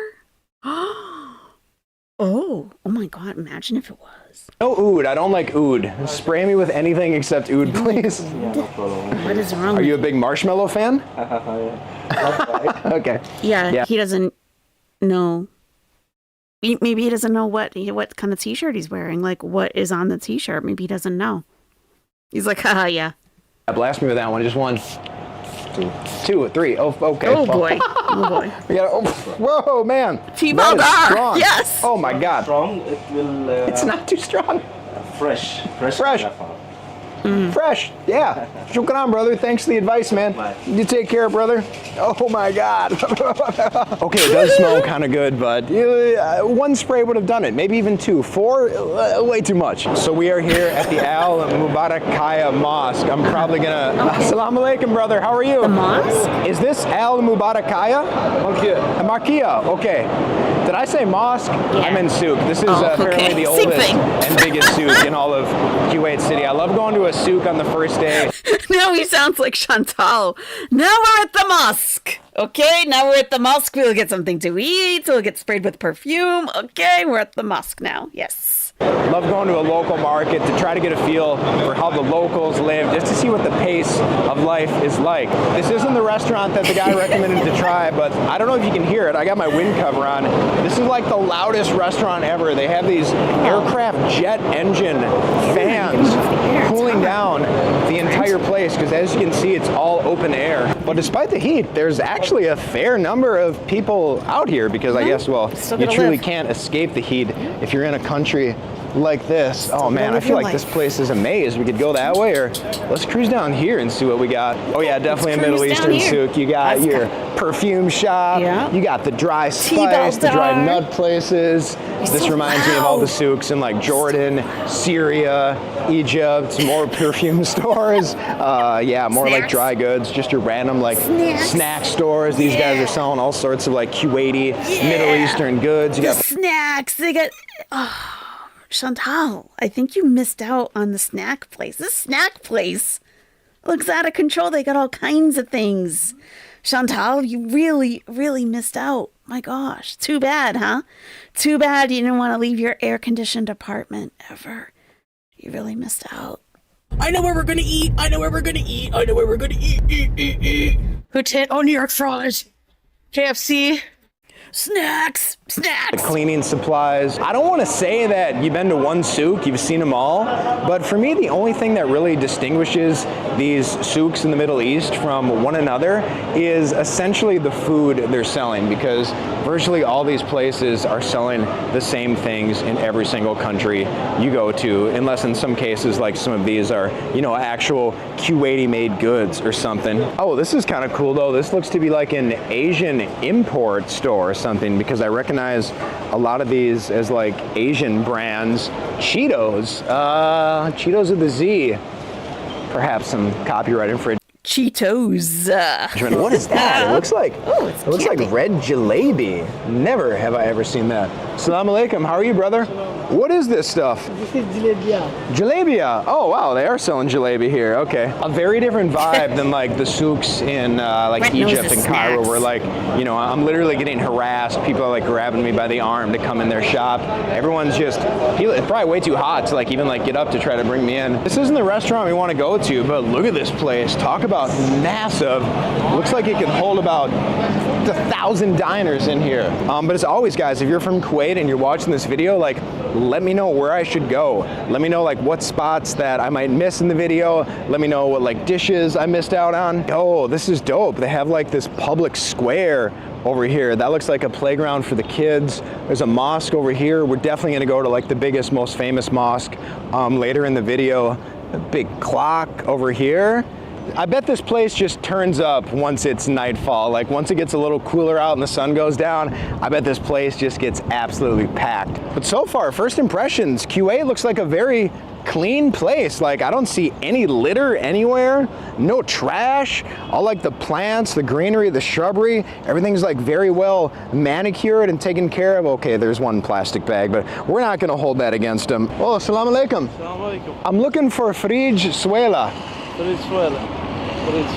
This way? Yes. Okay, shukran. Is it good food? Yes. Shukran. Are you guys workers with the city? Yes. Okay. Thank you. Yeah, well, thank you. Okay, no surprise. So far, first impressions of the Kuwaiti people, just as nice Friendly. as every other like Muslim majority country around the world. They've been super helpful so far, telling me where to go. No one else asked hey, you to strip? Assalamu alaikum. Thank you, brother. How are you doing today? I'm good. How are you, man? I'm good. How are you doing? Good. Oh, good. Well, Yeah, what's your name? I'm Hamad. Hamid, nice to meet you, man. You are always welcome to Kuwait. Shukran. You are welcome. Is there anything you want to tell the world about Kuwait? Because a lot of people don't know anything He's about like, it's hot. Kuwait. 24 hours active place, very, very safety, and everyone welcome here. Amazing. Yeah. Okay, well, there we go, guys. There's your invitation, a reason to come to Kuwait. Well, that's been ruined over the last few days now, hasn't it? Yeah, it's not so. Yeah. Where's Frij Suela, sir? I'm looking you are for... so close. So close. So close. Pretty well. This is it. Okay, well, we've arrived. So enjoy yourself. And Shukran. Nice to meet you. Yes, nice to meet you. See you again, inshallah. One heck of a guy. All right, so this is it. The most famous... I do have to give Brent a little bit of credit. He does use the Arabic that he knows correctly. He does use it in the proper circumstance. He does. and most recommended restaurant in all of Kuwait. Let's go see what's up. Chantal loves Hey, it. salam alaikum. How are you? Welcome, I'm fine, sir. I hear this is the best restaurant in Kuwait. This Frisuela. He's like, please go in, it's hot. Okay. I kind of want to sit outside, but also there's no shade, and so I can feel the skin cancer creeping in with every single second that I spend out in this hot Kuwaiti sun. Assalamu alaikum. Wow. Okay, this place is humming. Oh, this way? Okay, shukran. Oh man, ultimate vibes in here. Assalamu alaikum. One person, please. Shukran. Thank you. Oh, okay. Do you guys remember when Chantal definitely... came here? Is this the place with the elevator? I remember her sitting. Oh, I remember this so well.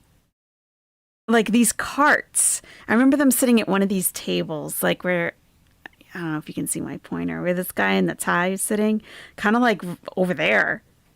You remember this? Busier than all the other restaurants we've seen. Over there, perfect. Oh man, they're even giving me the window spots, so we're gonna get some good lighting. Yeah, this place is capital H, humming. It's also air conditioned in here, so maybe that's why everybody's here. It smells so good in here, guys. Like the aroma, like, oh man, we're about to feast. Salam alaikum. I will give Brent this also, that he's filming himself and he's up against a wall. So he's not filming a million people behind him. How are you? I'm fine. What do you recommend? What is the best Kuwaiti food? I've never had Kuwaiti food before. Kabsa. Here you see the menu. Okay. I can't what is tell best? you. What do you like? What do you recommend? Here, couscous chicken. Mazboot chicken? Yeah. Okay. Shukran, thank you. Loving the vibe of the menu. It's got the worn edges. It looks like an old book you would find in like your grandparents' house. Buttermilk, farm buttermilk, camel milk.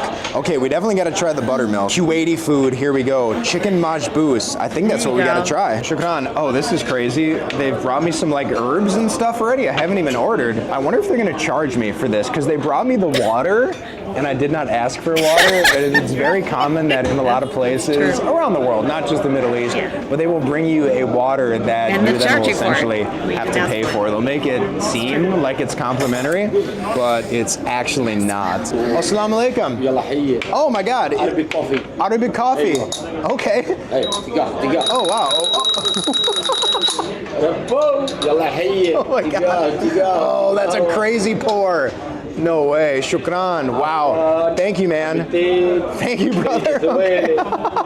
Insane. Shukran. I wonder if they're doing all this because I'm a YouTuber. I wonder if everyone gets this treatment or what here. What is that? It looks like gulab jamun. We've got, it almost looks like a green chutney, some red peppers. This kind of looks like some pickled vegetables. And this looks like the actual like vegetable assortment that you would get if you ordered like pho in a Vietnamese restaurant. I am straight up overwhelmed here. Let's see what the Arabic coffee is like here, pal. It's okay, I'm not the biggest fan of that type of coffee because it just tastes like very watered down to me. I can't describe it. I know that in the region they really like that type of coffee, but just give me a standard cappuccino or a flat white. I don't need any more of that because my heart is already racing. That matcha latte. What the hell was that? Let's try this little gulab jamun, but I don't think it's gulab jamun because that's more like an Indian thing, pal. It's like a fried donut, like a fried dough ball. It tastes just like gulab jamun, just with a lot less syrup. Oh, this is it. Okay, shukran. We've Thank you, seen brother. this meal Man, it a few literally times. looks just like biryani. What is that? With some corn, unexpected. We've seen that many, many, many times, haven't we? We have, yes. Yeah, so what's new, guys? Everybody cooks fish here, Flop. It's Kuwait. They have fresh fish. People like when you want you smell fish, really delicious cooked fish everywhere. The fish good is food. like everywhere. Hi, Bridget. Hi. Everybody cooks fish here, Flop. It's Kuwait. Whatever, Chantal. Shut up and eat your hubcap of rice. That looks like some sort. Oh my God, we got sauces. What is this, sir? What? Pan meal. Okay, and what is that? Tomato. Do I pour it all over? A spicy vegetable? No spicy. No. Should I pour it over the top, or what do I do? Those waiter's expressions are funny. Ladyfingers. Oh, it's okra. Okay, shukran, thank you. It literally looks like Kuwaiti biryani. You have the long grain rice, a mix of the white, and then the yellow rice. The total for this was about $2.25 Kuwaiti dinar, which is just under $8 USD. That's so very good. That's a good price for Yeah, sure a massive amount of food. Let's try some of this rice and some of this corn and what might be onions, what might be, it almost looks like raisins. I got no idea what's going on, pal. Oh, that is gas. That is so unexpected. Gas. The corn has a really nice sweetness to it, and then the rice, it's crazy tender, it's super savory, and yeah, that's definitely like caramelized, very like sweet white onions in there, I think too. That is really good rice. Very different taste than traditional like Indian or Pakistani biryani. Yeah, Chantal would think it's a small portion, fire. definitely. Well, let's take a little of this tomato. I don't know if it's, I hope it's not tomato soup. We're just gonna pour that over the rice to give it a little try. Okay, tomato rice time, pal. Tomato rice time.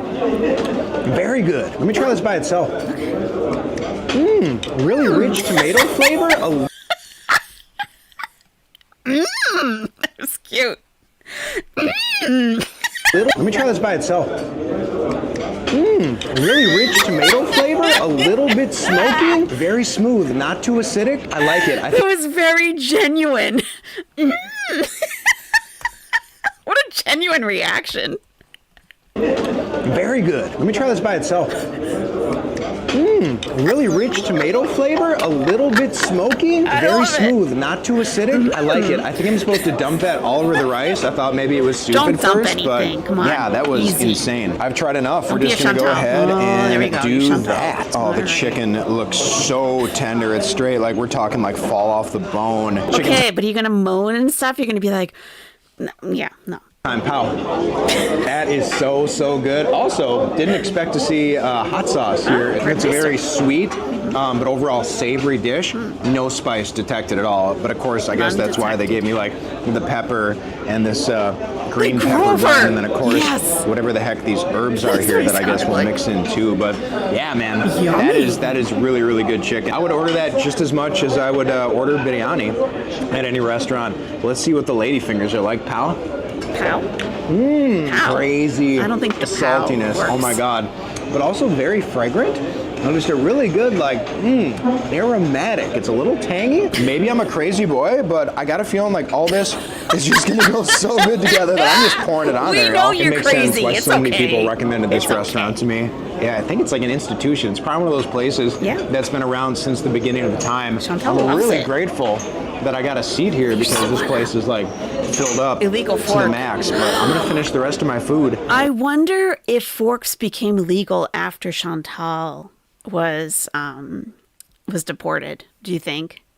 That's a possibility. Maybe forks were like, yeah, the threat is gone. The threat has left the country. Forks are okay to use again. And then head back out into the streets. I would definitely get everything here again. Mega food, mega value, like way too much for one person. Like you could feed probably 2 to 3 people easily with this size of plate, guys. I'm asking my man what the best dessert is here. Don't tell Chantal that. We've said that. Like, look, this can feed at least 2, 3, 4 people. And she's like, oh, this is a snack. The portions are so small. What's your name, bro? Nice to meet you, man. I'm Brent. Great service, bro. Thank you. No, dessert, sweets. What is best Kuwaiti sweets? This cake mango, cake biscuit, cake suela. Mango? Cake mango. Cake suela? Cake suela. It's only chocolate, spread. Is that famous? Cake suela? Cake suela. Let me do the frage suela quickly. Yeah, that sounds good. As a rule, if an item on the menu has the name of the restaurant in it, like, I have to try it, because that's got to be like their signature thing. It's got to be like what they're most proud of. You're not putting your name on a food item. That sucks. It's just the way things go. All right, before the dessert comes, you know I couldn't leave here without trying the farm buttermilk. It looks so thick. It looks crazy. God, that... Oh. It's a good thing you're pretty fit there, Brent, because I'd be concerned about your heart. Wow. Wow. Debbie Myers-Brand says it can feed 4 people or 1 foodie booty. Exactly. Crazy thick, guys. I don't know. I must have had buttermilk at some point in my life, but it smells kind of sour, kind of funky. It almost looks like a lassi, but here we go. Pow. It's butter. Yes. Oh yeah, just like yogurt. Oh, shokan. Oh my God, there it is. There it is. The frige suela cake. Ooh, look at that thing. Looks like wow, mousse. Kind of thin. Oh, very, very thin. It looks like almost like pudding or frosting on top, and then chocolate cake, and then a little denser, like chocolate fudge in the middle or something. But yeah, this is literally lassi. It's literally a yogurt, but a lot thicker than like Arian. I think you guys call it in the Middle East. Arian? I don't know what, I can't pronounce it, but it's really good. It's also not overly tangy or sour, so I'm really curious like what the process is, because it tastes fermented, but it doesn't have that zing that a lot of other like yogurts or lassis have. Okay, let's try their famous cake. Ooh, and this thing, it literally like fell apart. Like it's actually like so dense, guys. Pow. Pow? I don't like pow. Oh my God. That is a proper dessert. Straight up, been in the Middle East for like 3 months now. This is the best dessert I've had. Really? Super creamy layer of like chocolate frosting. It's almost like chocolate pudding on top. And then you've got that thick layer of chocolate in the middle. It's like 3 different flavors of chocolate in here. Oh man, this is incredible. It's super sweet, but not too sweet. It's fudgy. The top layer is like extra cold. I could eat this thing every day. Seriously, cannot believe how good this is. No wonder they put their name on it. Like, yeah, if you guys come to this restaurant, this is an easy order. Don't you dare leave Kuwait without trying this cake. All this food came to about 3.80 Kuwaiti dinar, which is just about $13. Absolutely mega deal. If I was staying in Kuwait longer, I'd definitely come here every single night. Hey, great food, man. Thank you. Great food, great staff, great service. Thank you. Shukran. A very amazing place, bro. Want coffee? Oh no, I'm so good, guys. Thank you so much. Man, that was one hell of a memorable dining experience, and just about 3,000 calories. Light work though. We got to go walk it off. Yep. Let's go try to find the Grand Mosque and scope that out. I don't know if this is the Grand Mosque.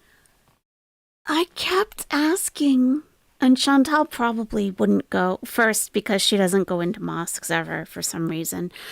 She doesn't like to be around Muslims. She doesn't know any Muslims. It's quite interesting, but I've always wanted to go here on video. I don't need to go there in person.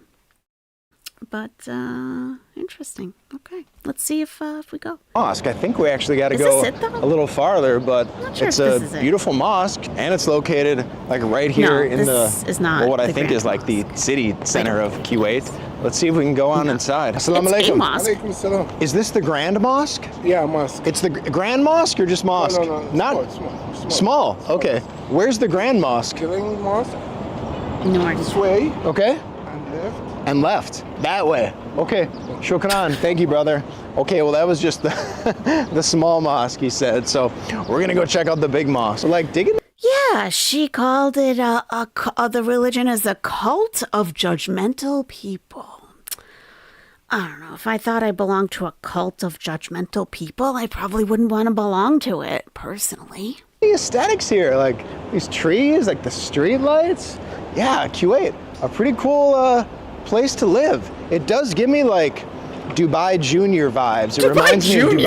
Dubai in the Light. sense that you have like, the new modern skyscraper mixed with these, stores that you could literally find down any like alleyway in the Middle East. It's a good blend of like modern, contemporary, and then like traditional, old-timey Middle Eastern vibes. I don't even know what the hell most of these buildings are though. Seriously impressed with how clean everything looks. And there's actually a fair amount of trash cans everywhere. Love that. That's a sign of a city that cares about its residents, that cares about its appearance, cares about keeping everything clean. Like, yeah, trash can there, trash can there. There's literally 3 trash cans within like 7 steps of each other. Love seeing that in a city. Okay, this is kind of unexpected. You've also got this gigantic mural here. Did not expect Kuwait City to have like street art, so to speak, but that is beautiful. Guys, just imagine like the amount of time that it took to put that together, to like stencil it. Like, imagine the people up there for like hours every day in this heat painting that thing. Like the time and effort it would take to put something like that together. Like, major props to, who is that? Sophie Odling and Mad Brush. Yo, killer combo. I think, yeah, that's definitely the Grand Mosque. Wow, that place looks incredible. So far, Kuwait City, a lot more green and lush than I expected it to be. You got like trees on every single corner here. This is impressive, guys. I feel like when people think of Kuwait, all they think of is like sand and dirt and oil and skyscrapers, but no, actually pretty green. This would be a super nice city to run around at night, because you've got like, it's all flat, the sidewalks and everything are super clean. Man, this is a pretty impressive mosque. Look at all the gigantic trees lining it. I don't know what that is. That looks like a pretty cool building too, with like that clock tower on it. Yeah, really, really digging the vibes of Kuwait. But before we go in, look at that. You've got the giant like Kuwaiti flag painted on the side of that building. Yeah, just as far as I have been strung along for 3 years about this place. Okay, so I'm a little bit impatient. I've been strung along. So my favorite reciter of the Holy Quran is the Imam at this mosque, and it really boggled my mind. If you've ever heard this this person recite Quran, his name is Al-Afasi. It's the first time, I think it's the first time I've ever heard recitation. And it was in Egypt during the holy month of Ramadan. Al-Afasi had his own TV show, okay? And he was speaking in English, and I'd watch and be like, oh, that guy's on again. And I'd watch him, right? And, knowing that I would probably never get to Kuwait, why would I, right? Still no reason to. And knowing that Chantal was like 45 minutes, an hour away from the Grand Mosque and never went, not once, never went. And if she did listen to recitation, she might know, this man's, this voice. And I would want to see him in person myself, especially if I was that close. It is inside. It's a gorgeous mosque. It's beautiful. Mosques don't have to be ornate or large or anything of the sort. And but this guy is at this mosque. And she never went, not once. Not once. And here is Brent. I'm counting on you, Brent. Like the skyscape? Is that what you call it? Assalamu alaikum. Visitor, yes. Gate number 5. Gate number 5. Yo, check this out. So I've entered the mosque. I guess it's fully open now to visitors. But this is the outdoor area. I also want to be very careful and respectful, because there's a lot of women here. And I know in countries like this that it's very offensive to have the women on camera. It might even be illegal for all I know. So I'm going to try to be as respectful as possible and not have any of the women in there. But look at this cool like fountain in the middle here. So this is the Grand Mosque of Kuwait, and it was built in, I think, 1986. So it's a relatively new mall, just about just under 40 years old, so to speak. And well, hey, if it's the Grand Mosque, of course it's the biggest in all of Kuwait. What? It looks like there's no, I almost thought it was a restaurant there. It wouldn't make sense for the mosque to have a restaurant on it though. Man, it's so beautiful. Loving the design. It's got a very modern look to it. It looks so much different than the mosques that we've seen in like Turkey and other places around the world. Oh, what's going on here? Assalamu alaikum. How are you, brother? Are you selling tea? How much? Money? How much? No money. No, it's free. Free. Oh, wow, shukran. One, please. Thank you. Wow, that's crazy. But I guess it fits with the spirit of Islam that the tea is free. Chai? Shukran. Wow, thank you, brother. Oh, cool. It's got the little packet in there, too. Yeah, it's definitely some hot, like black Lipton tea. Shukran. Thank you so much, brother. What's your name? I'm Brent.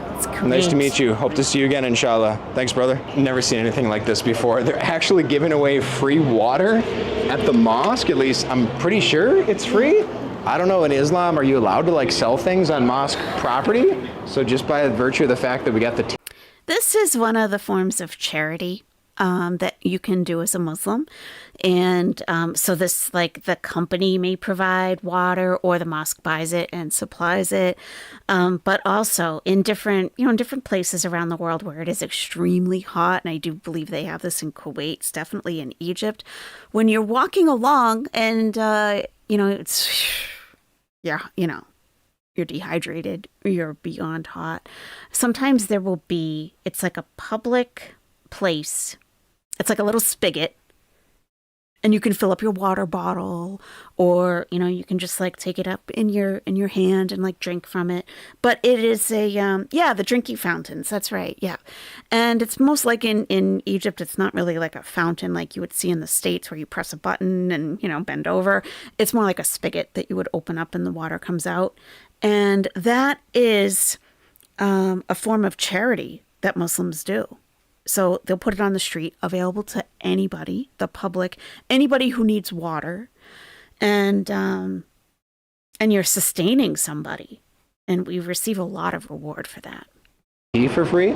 I'm guessing these tiny little bottles of mosque juice are free as well. Well, let's see how we get inside here. He said mosque juice. Mosque juice. I've been to so many mosques around the world, but I don't know like what each area is called. I know like the tower is called the minaret. I know there's a dome. Okay, ladies' prayer hall.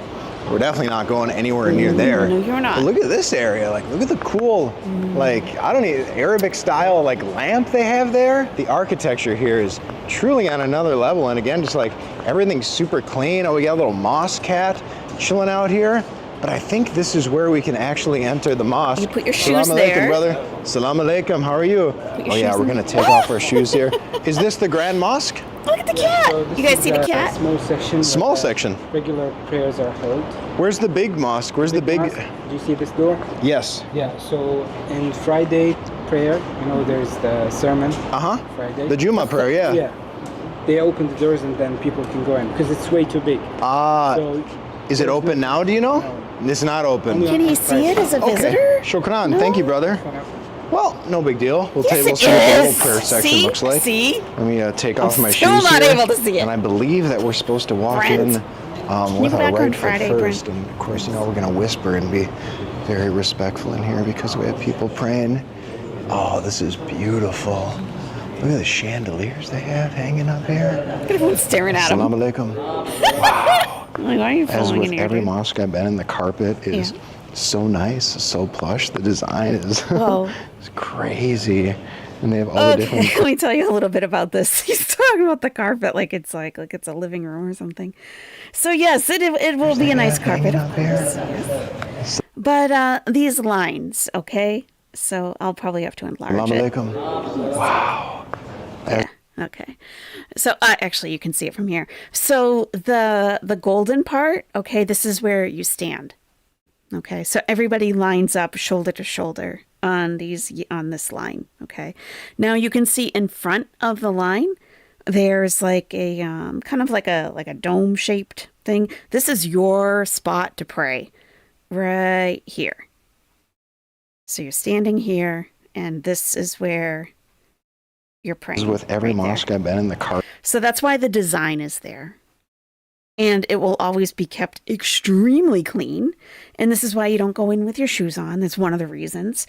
But you are putting your forehead down onto this carpet directly, and your hands. So it's always kept very clean. Carpet is so nice, so plush. The design is it's crazy. He's like, nice carpet. And they have all the different Qurans here that you can grab and read. I really wish we could see the main prayer hall here. Maybe there's a way we can like peek our head in, because Brent. Kuwait, it's a pretty big place. You were told no. And I've got to imagine that it can't just be open on Fridays, right? I've read that the mosque holds 10,000 people, but this seems just like a very small room to even just have open during the day. Oh man, look at the mosaic artwork on the wall here. That is stunning. Also really like the look of the outside cover of the Quran here. Oh, that's cool. They even have like a little tissue dispenser on the wood here. It's incredible. Assalamu alaikum. How are you, brother? Hello, hello. How do I get to see the main prayer hall? Can I see the big prayer hall, the big room? No. It's closed. It's closed. Only Friday? Open Friday? No, Friday. Yes, Friday. Yes. Here's the thing. They know that you're going to go in there and you're going to see how big it is and it's going to be empty and you're going to go in there and do cartwheels. They know that about you, Brent. That's why no, you cannot. No. Okay, shukran. What's your name? Michelle. Nice to meet you, my friend. And your name? Great to meet you. I'm Brent. Kuwait is beautiful, huh? Good. Very good. Okay. He says, Shukran. he says Kuwait is beautiful, huh? Brent! Sometimes it just happens. Michelle. Nice to meet you, my friend. And your name? Great to meet you. I'm Brent. Kuwait is beautiful, huh? Very good. Kuwait is beautiful, huh? Yes. Thank you so much, brother. See you again. Shukran. Okay, this is actually amazing. So they told me that they're going to give me a guide to see the inside of the mosque, to see the big prayer hall. It's a woman, so I'm not going to show her face on camera, but I'm incredibly thankful for this opportunity. This feels like really special. Shukran. Thank you so much. Oh my God. You just put her on camera. Oh my, look at this. This might be the most incredible mosque I've ever seen in my life. Wow. Are you kidding me? This is I don't want to see you. mind-blowing. I don't want to see you, Brent. Okay. We've been seeing you this whole time. I'm going to take this off for a second.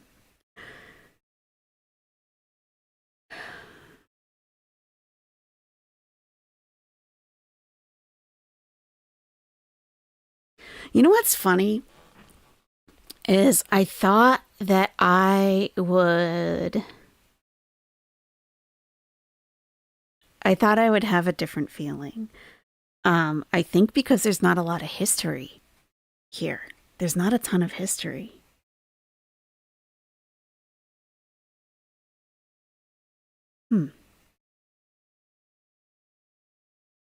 Interesting.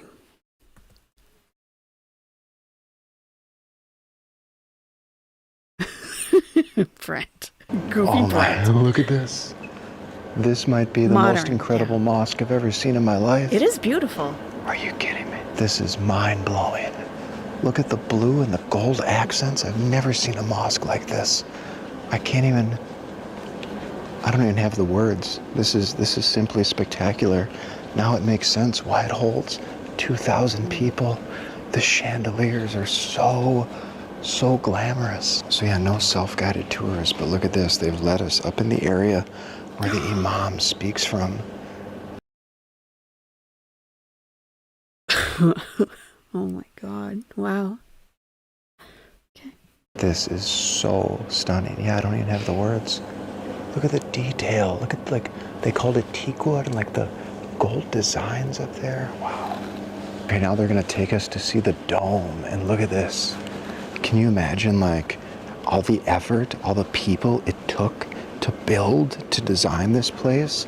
I mean, this is a modern marvel right here. This is seriously unlike any other mosque I've seen in the world. I've been, I don't know, 20 or 30 major mosques right in my life, but I think this is my favorite because, like, the gold and the blue, so cool. This is seriously so extraordinary. Yeah, simply put, it's the grandest. Well, yeah, I mean, it's the Grand Mosque, but it's the most grand mosque that I've ever seen in my life. There's something about the blue color that just, like, speaks to me. Maybe it's because I'm actually kind of matching with the mosque interior. Hey, they say there are no coincidences. That's right. Look at the style of this.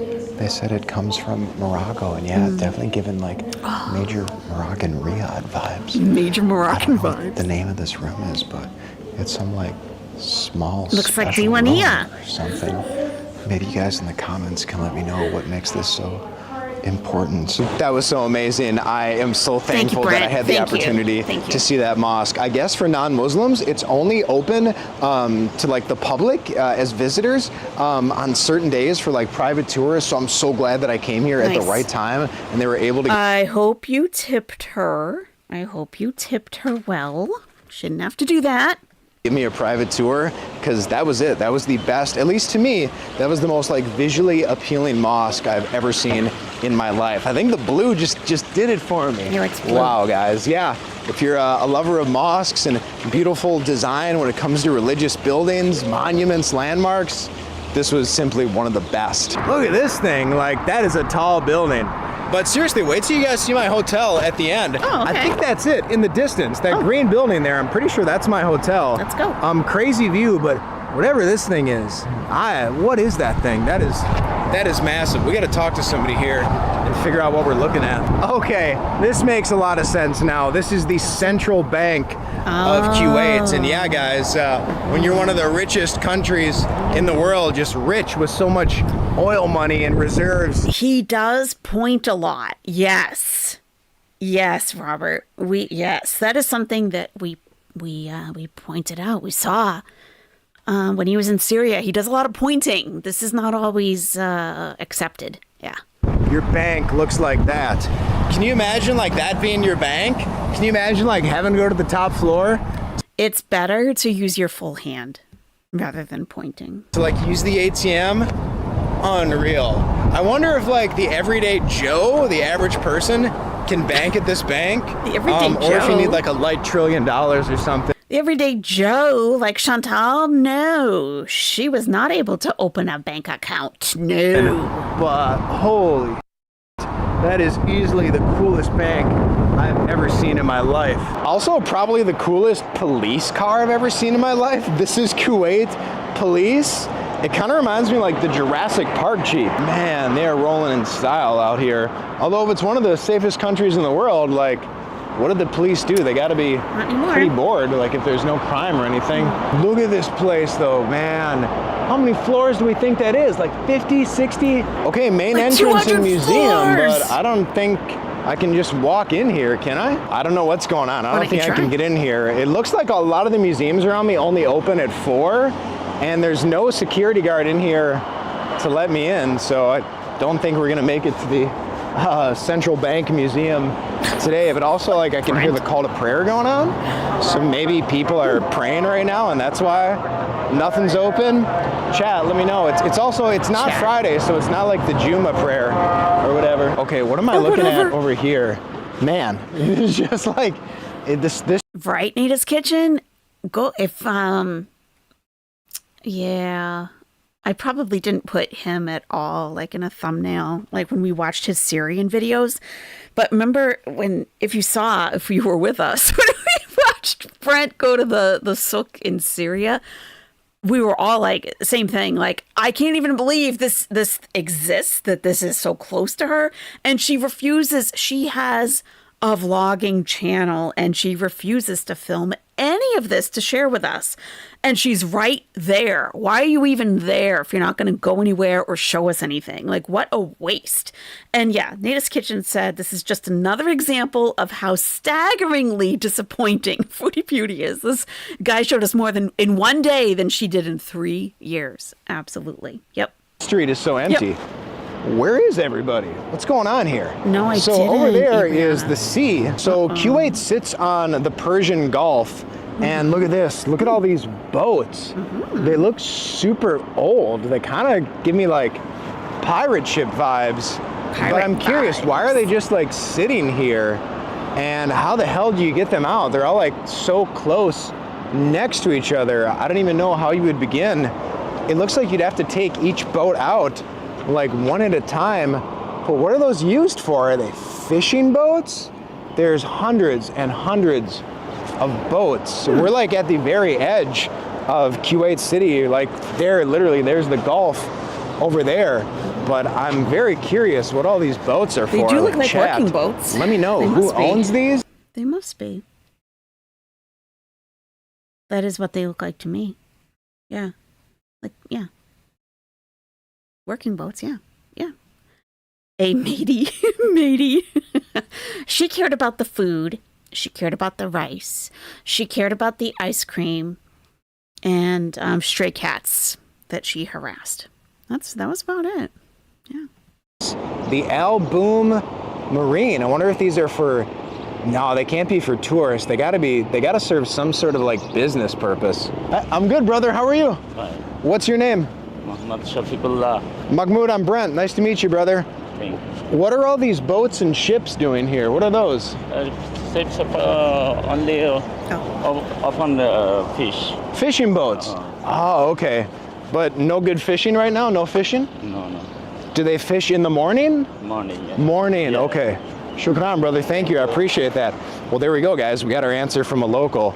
That makes sense. Yeah, they're all fishing boats. But again, nobody's fishing out at this time of day because it's so hot. I think it's cool how most of them have all the different like Kuwaiti flags flying on them. Yeah, this is an insane number of boats, guys. Kuwait must be like a really big seafood destination. I did not know that, but it makes sense if it borders the Persian Gulf. I see this, another gigantic marina with a ton of what looks to be, like personal fishing boats. And What do you mean, Brent?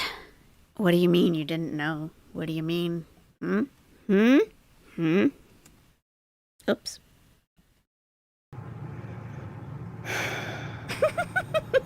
Yeah, so what's new, guys? What's new, guys? Everybody cooks fish here, Flop. It's Kuwait. They have fresh fish. People like when you walk, like you smell fish. Really delicious cooked fish everywhere. Like good food. All the Hi, fish. Breezeth. Hi. There's so much fish here. It's Kuwait. Okay. I don't know if we could call them yachts. Oh yeah, there's definitely some yachts over here, and then also some like modest fishing boats. But I see this massive building with maybe that is one of the leaders of Kuwait on it, and I guess this is some sort of a big souk. It looks like a mall. Tomorrow we're going to like the Avenues Mall, which I guess is just massive, but I think another place she refused to take us, the Avenues Mall. You're going to be honest, you didn't understand how it was so affluent, but seemed to have nothing interesting for her to show. Yeah. It just shows how boring of a person she is. The things that she did show us, like, she's very small-minded in general. maybe I'll go in this place and walk through here. Like, can you imagine how cool it would be owning a boat or a yacht and just like driving up to the mall, getting out, doing some shopping, getting a new fresh fit, eating some mall food, and then hopping back on your boat and cruising away? They are living the good life. Yeah, Brent. Out here in Kuwait, y'all. Man. Well, hold up. Now I'm really intrigued because before I go in the mall, there's this giant building over here. What's that? Called the Fish Market. Let's go see what that's about. What? Let me tell you, it smells like a fish market. The fish smell is... He's not very offensive in this one, so it's like more fun. He's just like really having fun, like for himself. He's making it fun for himself. He's like, whoa, we got a fish market and it smells like fish. He's like blown. He's having the best time all by himself, and I think it's great. And here we have Chantal being such a jerk. Like, everybody cooks fish here, Flop. It's Kuwait. Just being a jerk. And this guy's like, hey, we got a fish market over here, guys. Look at all the fish. You smell the fish? And look at this. Look at this. Yeah, so what's new, guys? Couldn't be bothered. Everybody cooks fish here, Flop. It's Kuwait. They have fresh fish. People like when you walk, like you smell fish. Really delicious cooked fish everywhere. Like good food. Hi, Breezeth. Hi. So telling. So, I mean, really. So over it already. And she was there like maybe a week. Everybody cooks fish here, Flop. It's Kuwait. Stop Let's go see what that's about. Stop and let me it. tell you, it smells like a fish market. The fish smell is so strong from the outside. Oh, hello. Man. Why did I not see this in my ChatGPT itinerary of things to do? Okay, it kind of reminds me of the soup that we just came from. They got all the fresh They vegetables. have produce. Look. Okay. Yeah, I'm mad at Chantal too. Look at all this. Look at all this. Look at all these watermelons all stacked up here. All the lettuces. This place is huge. Vegetables and stuff here. But man, what is going on in here? Okay, we discovered where everybody is. Every single person in Kuwait, they're not in the streets. They are here in this fish market. No way. Look at this place. This has got to be like the biggest fish market I've ever seen in my life. Oh my God, how many different vendors do we have here? Well, that's number 274. So I guess we could assume that there's at least 274 fish vendors here. Assalamu alaikum. Oh my God, look at how fresh these look. That is a sea monster. How would you even begin to determine like what fish stall you want to shop at? Because a lot of them look like they're selling the same types of fish. These things are, dude, these are creatures of the deep, like massive.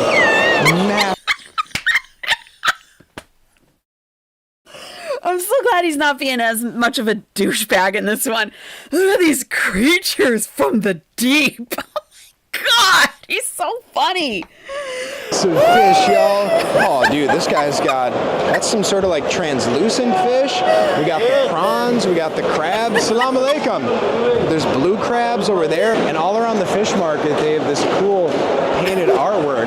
It's very bright in here, it's very airy, it's very vibrant. More crabs over here.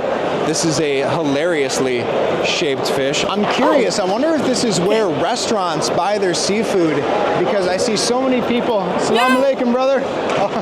Yeah? Yes, hello. What's your name, brother? Abdul Goni. Nice to meet you, man. I'm from Bangladesh. Bangladesh? From Bangladesh. I've been to Bangladesh, man. It's a great place. Nice to meet you, bro. Buy some fish from him. I've met, just in today's short video, we met people from Bangladesh. We met people from India. Kuwait must be like a melting pot for all sorts of people from the Middle East and Asia. 80% expats. That's right, Brent. 80%. Yes, I know Nita's kitchen. I know. This is what she was looking at, and all we got was a zoomed in shot of her sweaty face and eating Taco Bell on the floor and then passing gas. That's what we saw of Kuwait mostly. Yeah, I know. She really made Kuwait look like the boonies, says Porcelain, like a town sitting at the end of the earth where if you go any farther, you fall off the edge. This is so different. Yep. Mm-hmm. To come and live. Very surprising, but I get it. It seems like a great city. What the heck's going on over here? We got a big crowd gathering. Salam alaikum. All these guys are standing around here for something. Oh, maybe this is where the vendors buy the actual fresh fish. This could be where they're doing some sort of like negotiation. Salam alaikum. Are you selling the fish? Fish. Okay, fish. Fish. Yeah, this is that real like, local thing. No wonder this was not on the tourist roadmap. This is cool though. I'm looking on the top here, and I'm wondering if these are restaurants, but I don't think there are. I mean, this would be a great place to like actually buy fish and then have one of these shops cook it, like they have in places like Korea and Japan, but I just don't know if that's the case. Who knows? No, those look like offices up there. Those don't look like restaurants at all. Let's go into this gigantic mall over here though, the Souk Shark. All right, let's see if we can get in these doors. And access granted. Okay, behind me is a gigantic grocery store. The air conditioning feels so cool in here. I told you guys it wasn't that hot, but you really don't realize it until you step into like an air conditioned, well ventilated area. That you're like, I never want to go outside again after that. Okay, it's a little bit different than I thought it would be. As beautiful as it was on the outside, it's also still very like pretty inside, but it's kind of sparse and pretty quiet. Not a lot of people shopping in here at all. I'm curious where we can all go. I don't see any like major brands that I recognize. Maybe these are all like Kuwait brands or something. This almost looks like it was just built, or maybe it's being remodeled. Looks like Las Vegas, I feel like this area should be filled with shops, but it looks like maybe the shops are under construction or they're going to He's the open funniest soon. guy he knows, There's yeah. definitely a much better chance, I think, that this place just opened because everything Body looks shop. so There you go, new Brent. and so You know that polished. Okay, we got a few international brands. What is this thing? Like some giant thermometer? I've never seen anything like that. That's How does this thing even fascinating. work? Look at that. So It's that's like a an anchor. 4, and maybe that's the temperature because I guess it would be close to 40 out.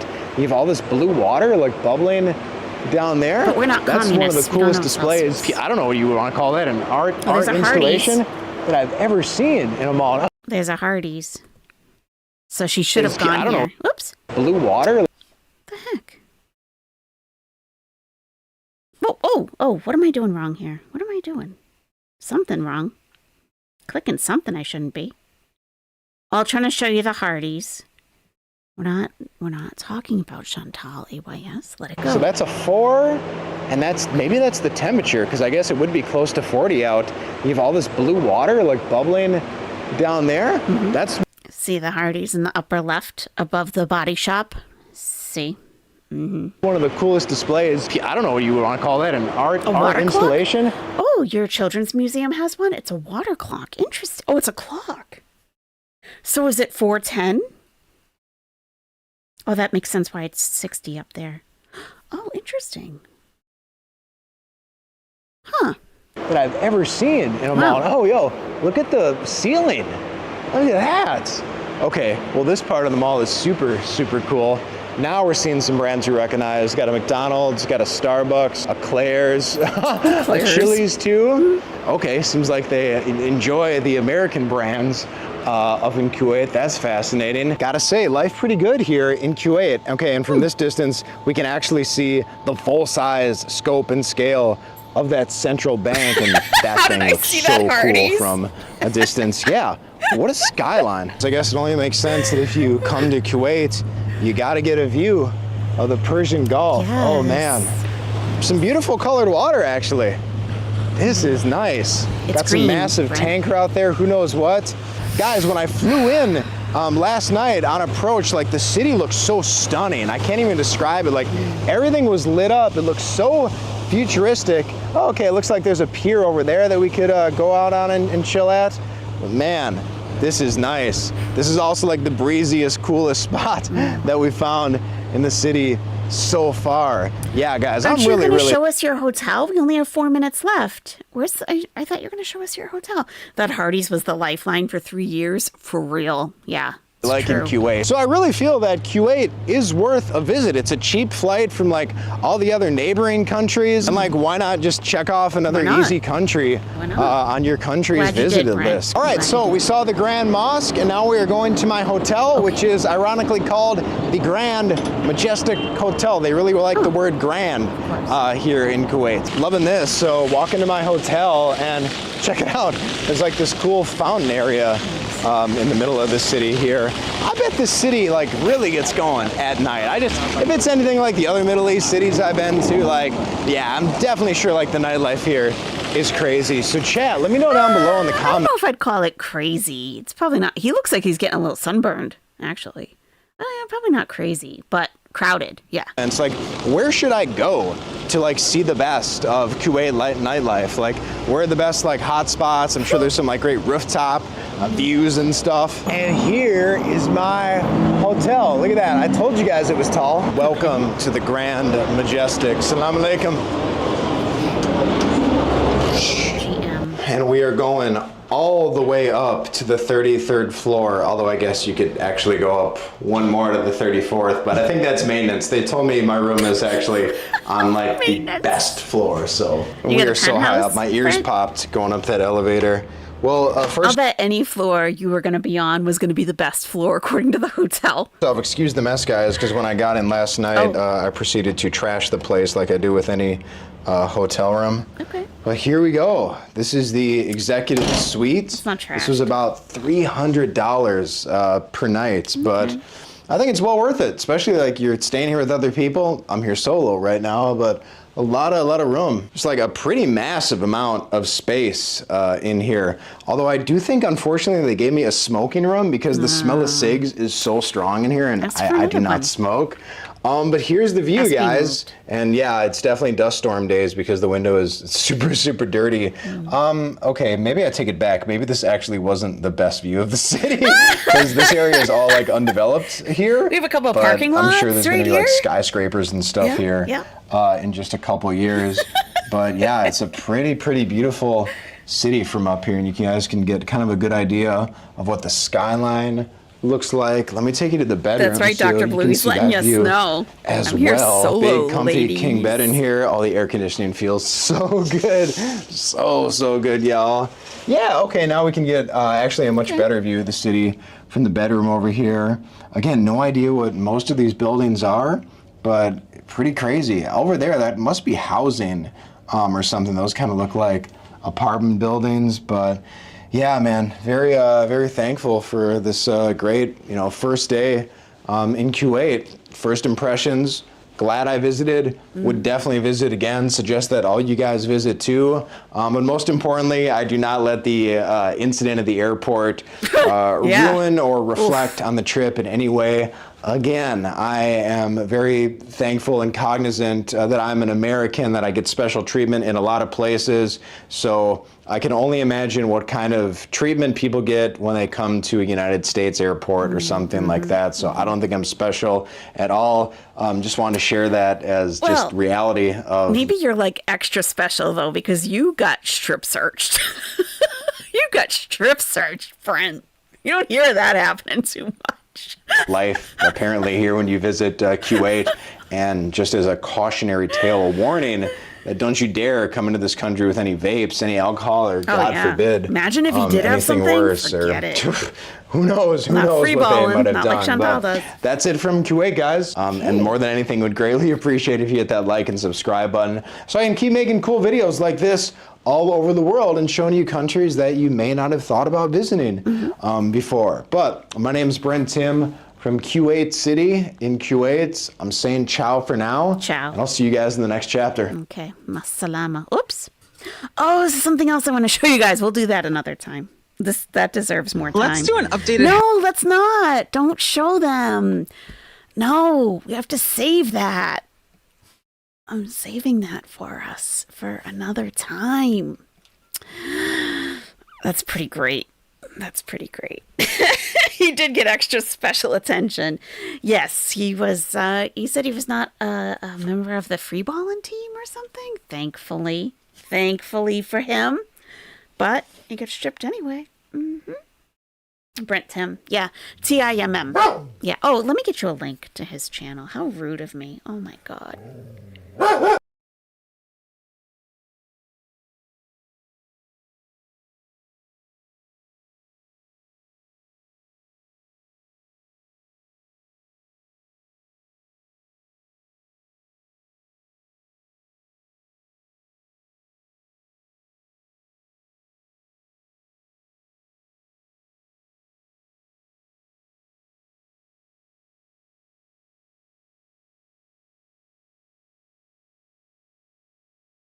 Sorry, I had to mute. I got a dog. I have a couple dogs. Yeah. Wow. So Brent Tim. Yeah, definitely getting rowdy. This is not a stock photo. This is not a stock photo. I have been using a lot less AI imagery, if you have noticed, a lot less. And yes, this is not a stock photo. Not with those pallets underneath. Nope. Not with that table over there. Nope. Brent Tim. Yeah, he took us through Syria. His profile picture on YouTube is actually him standing in front of one of the Giza pyramids. However, he does not have one video on Egypt. It's just a couple of shorts. So I don't know where his Egyptian content went. He went to Egypt. I don't know. I don't know what he did with it.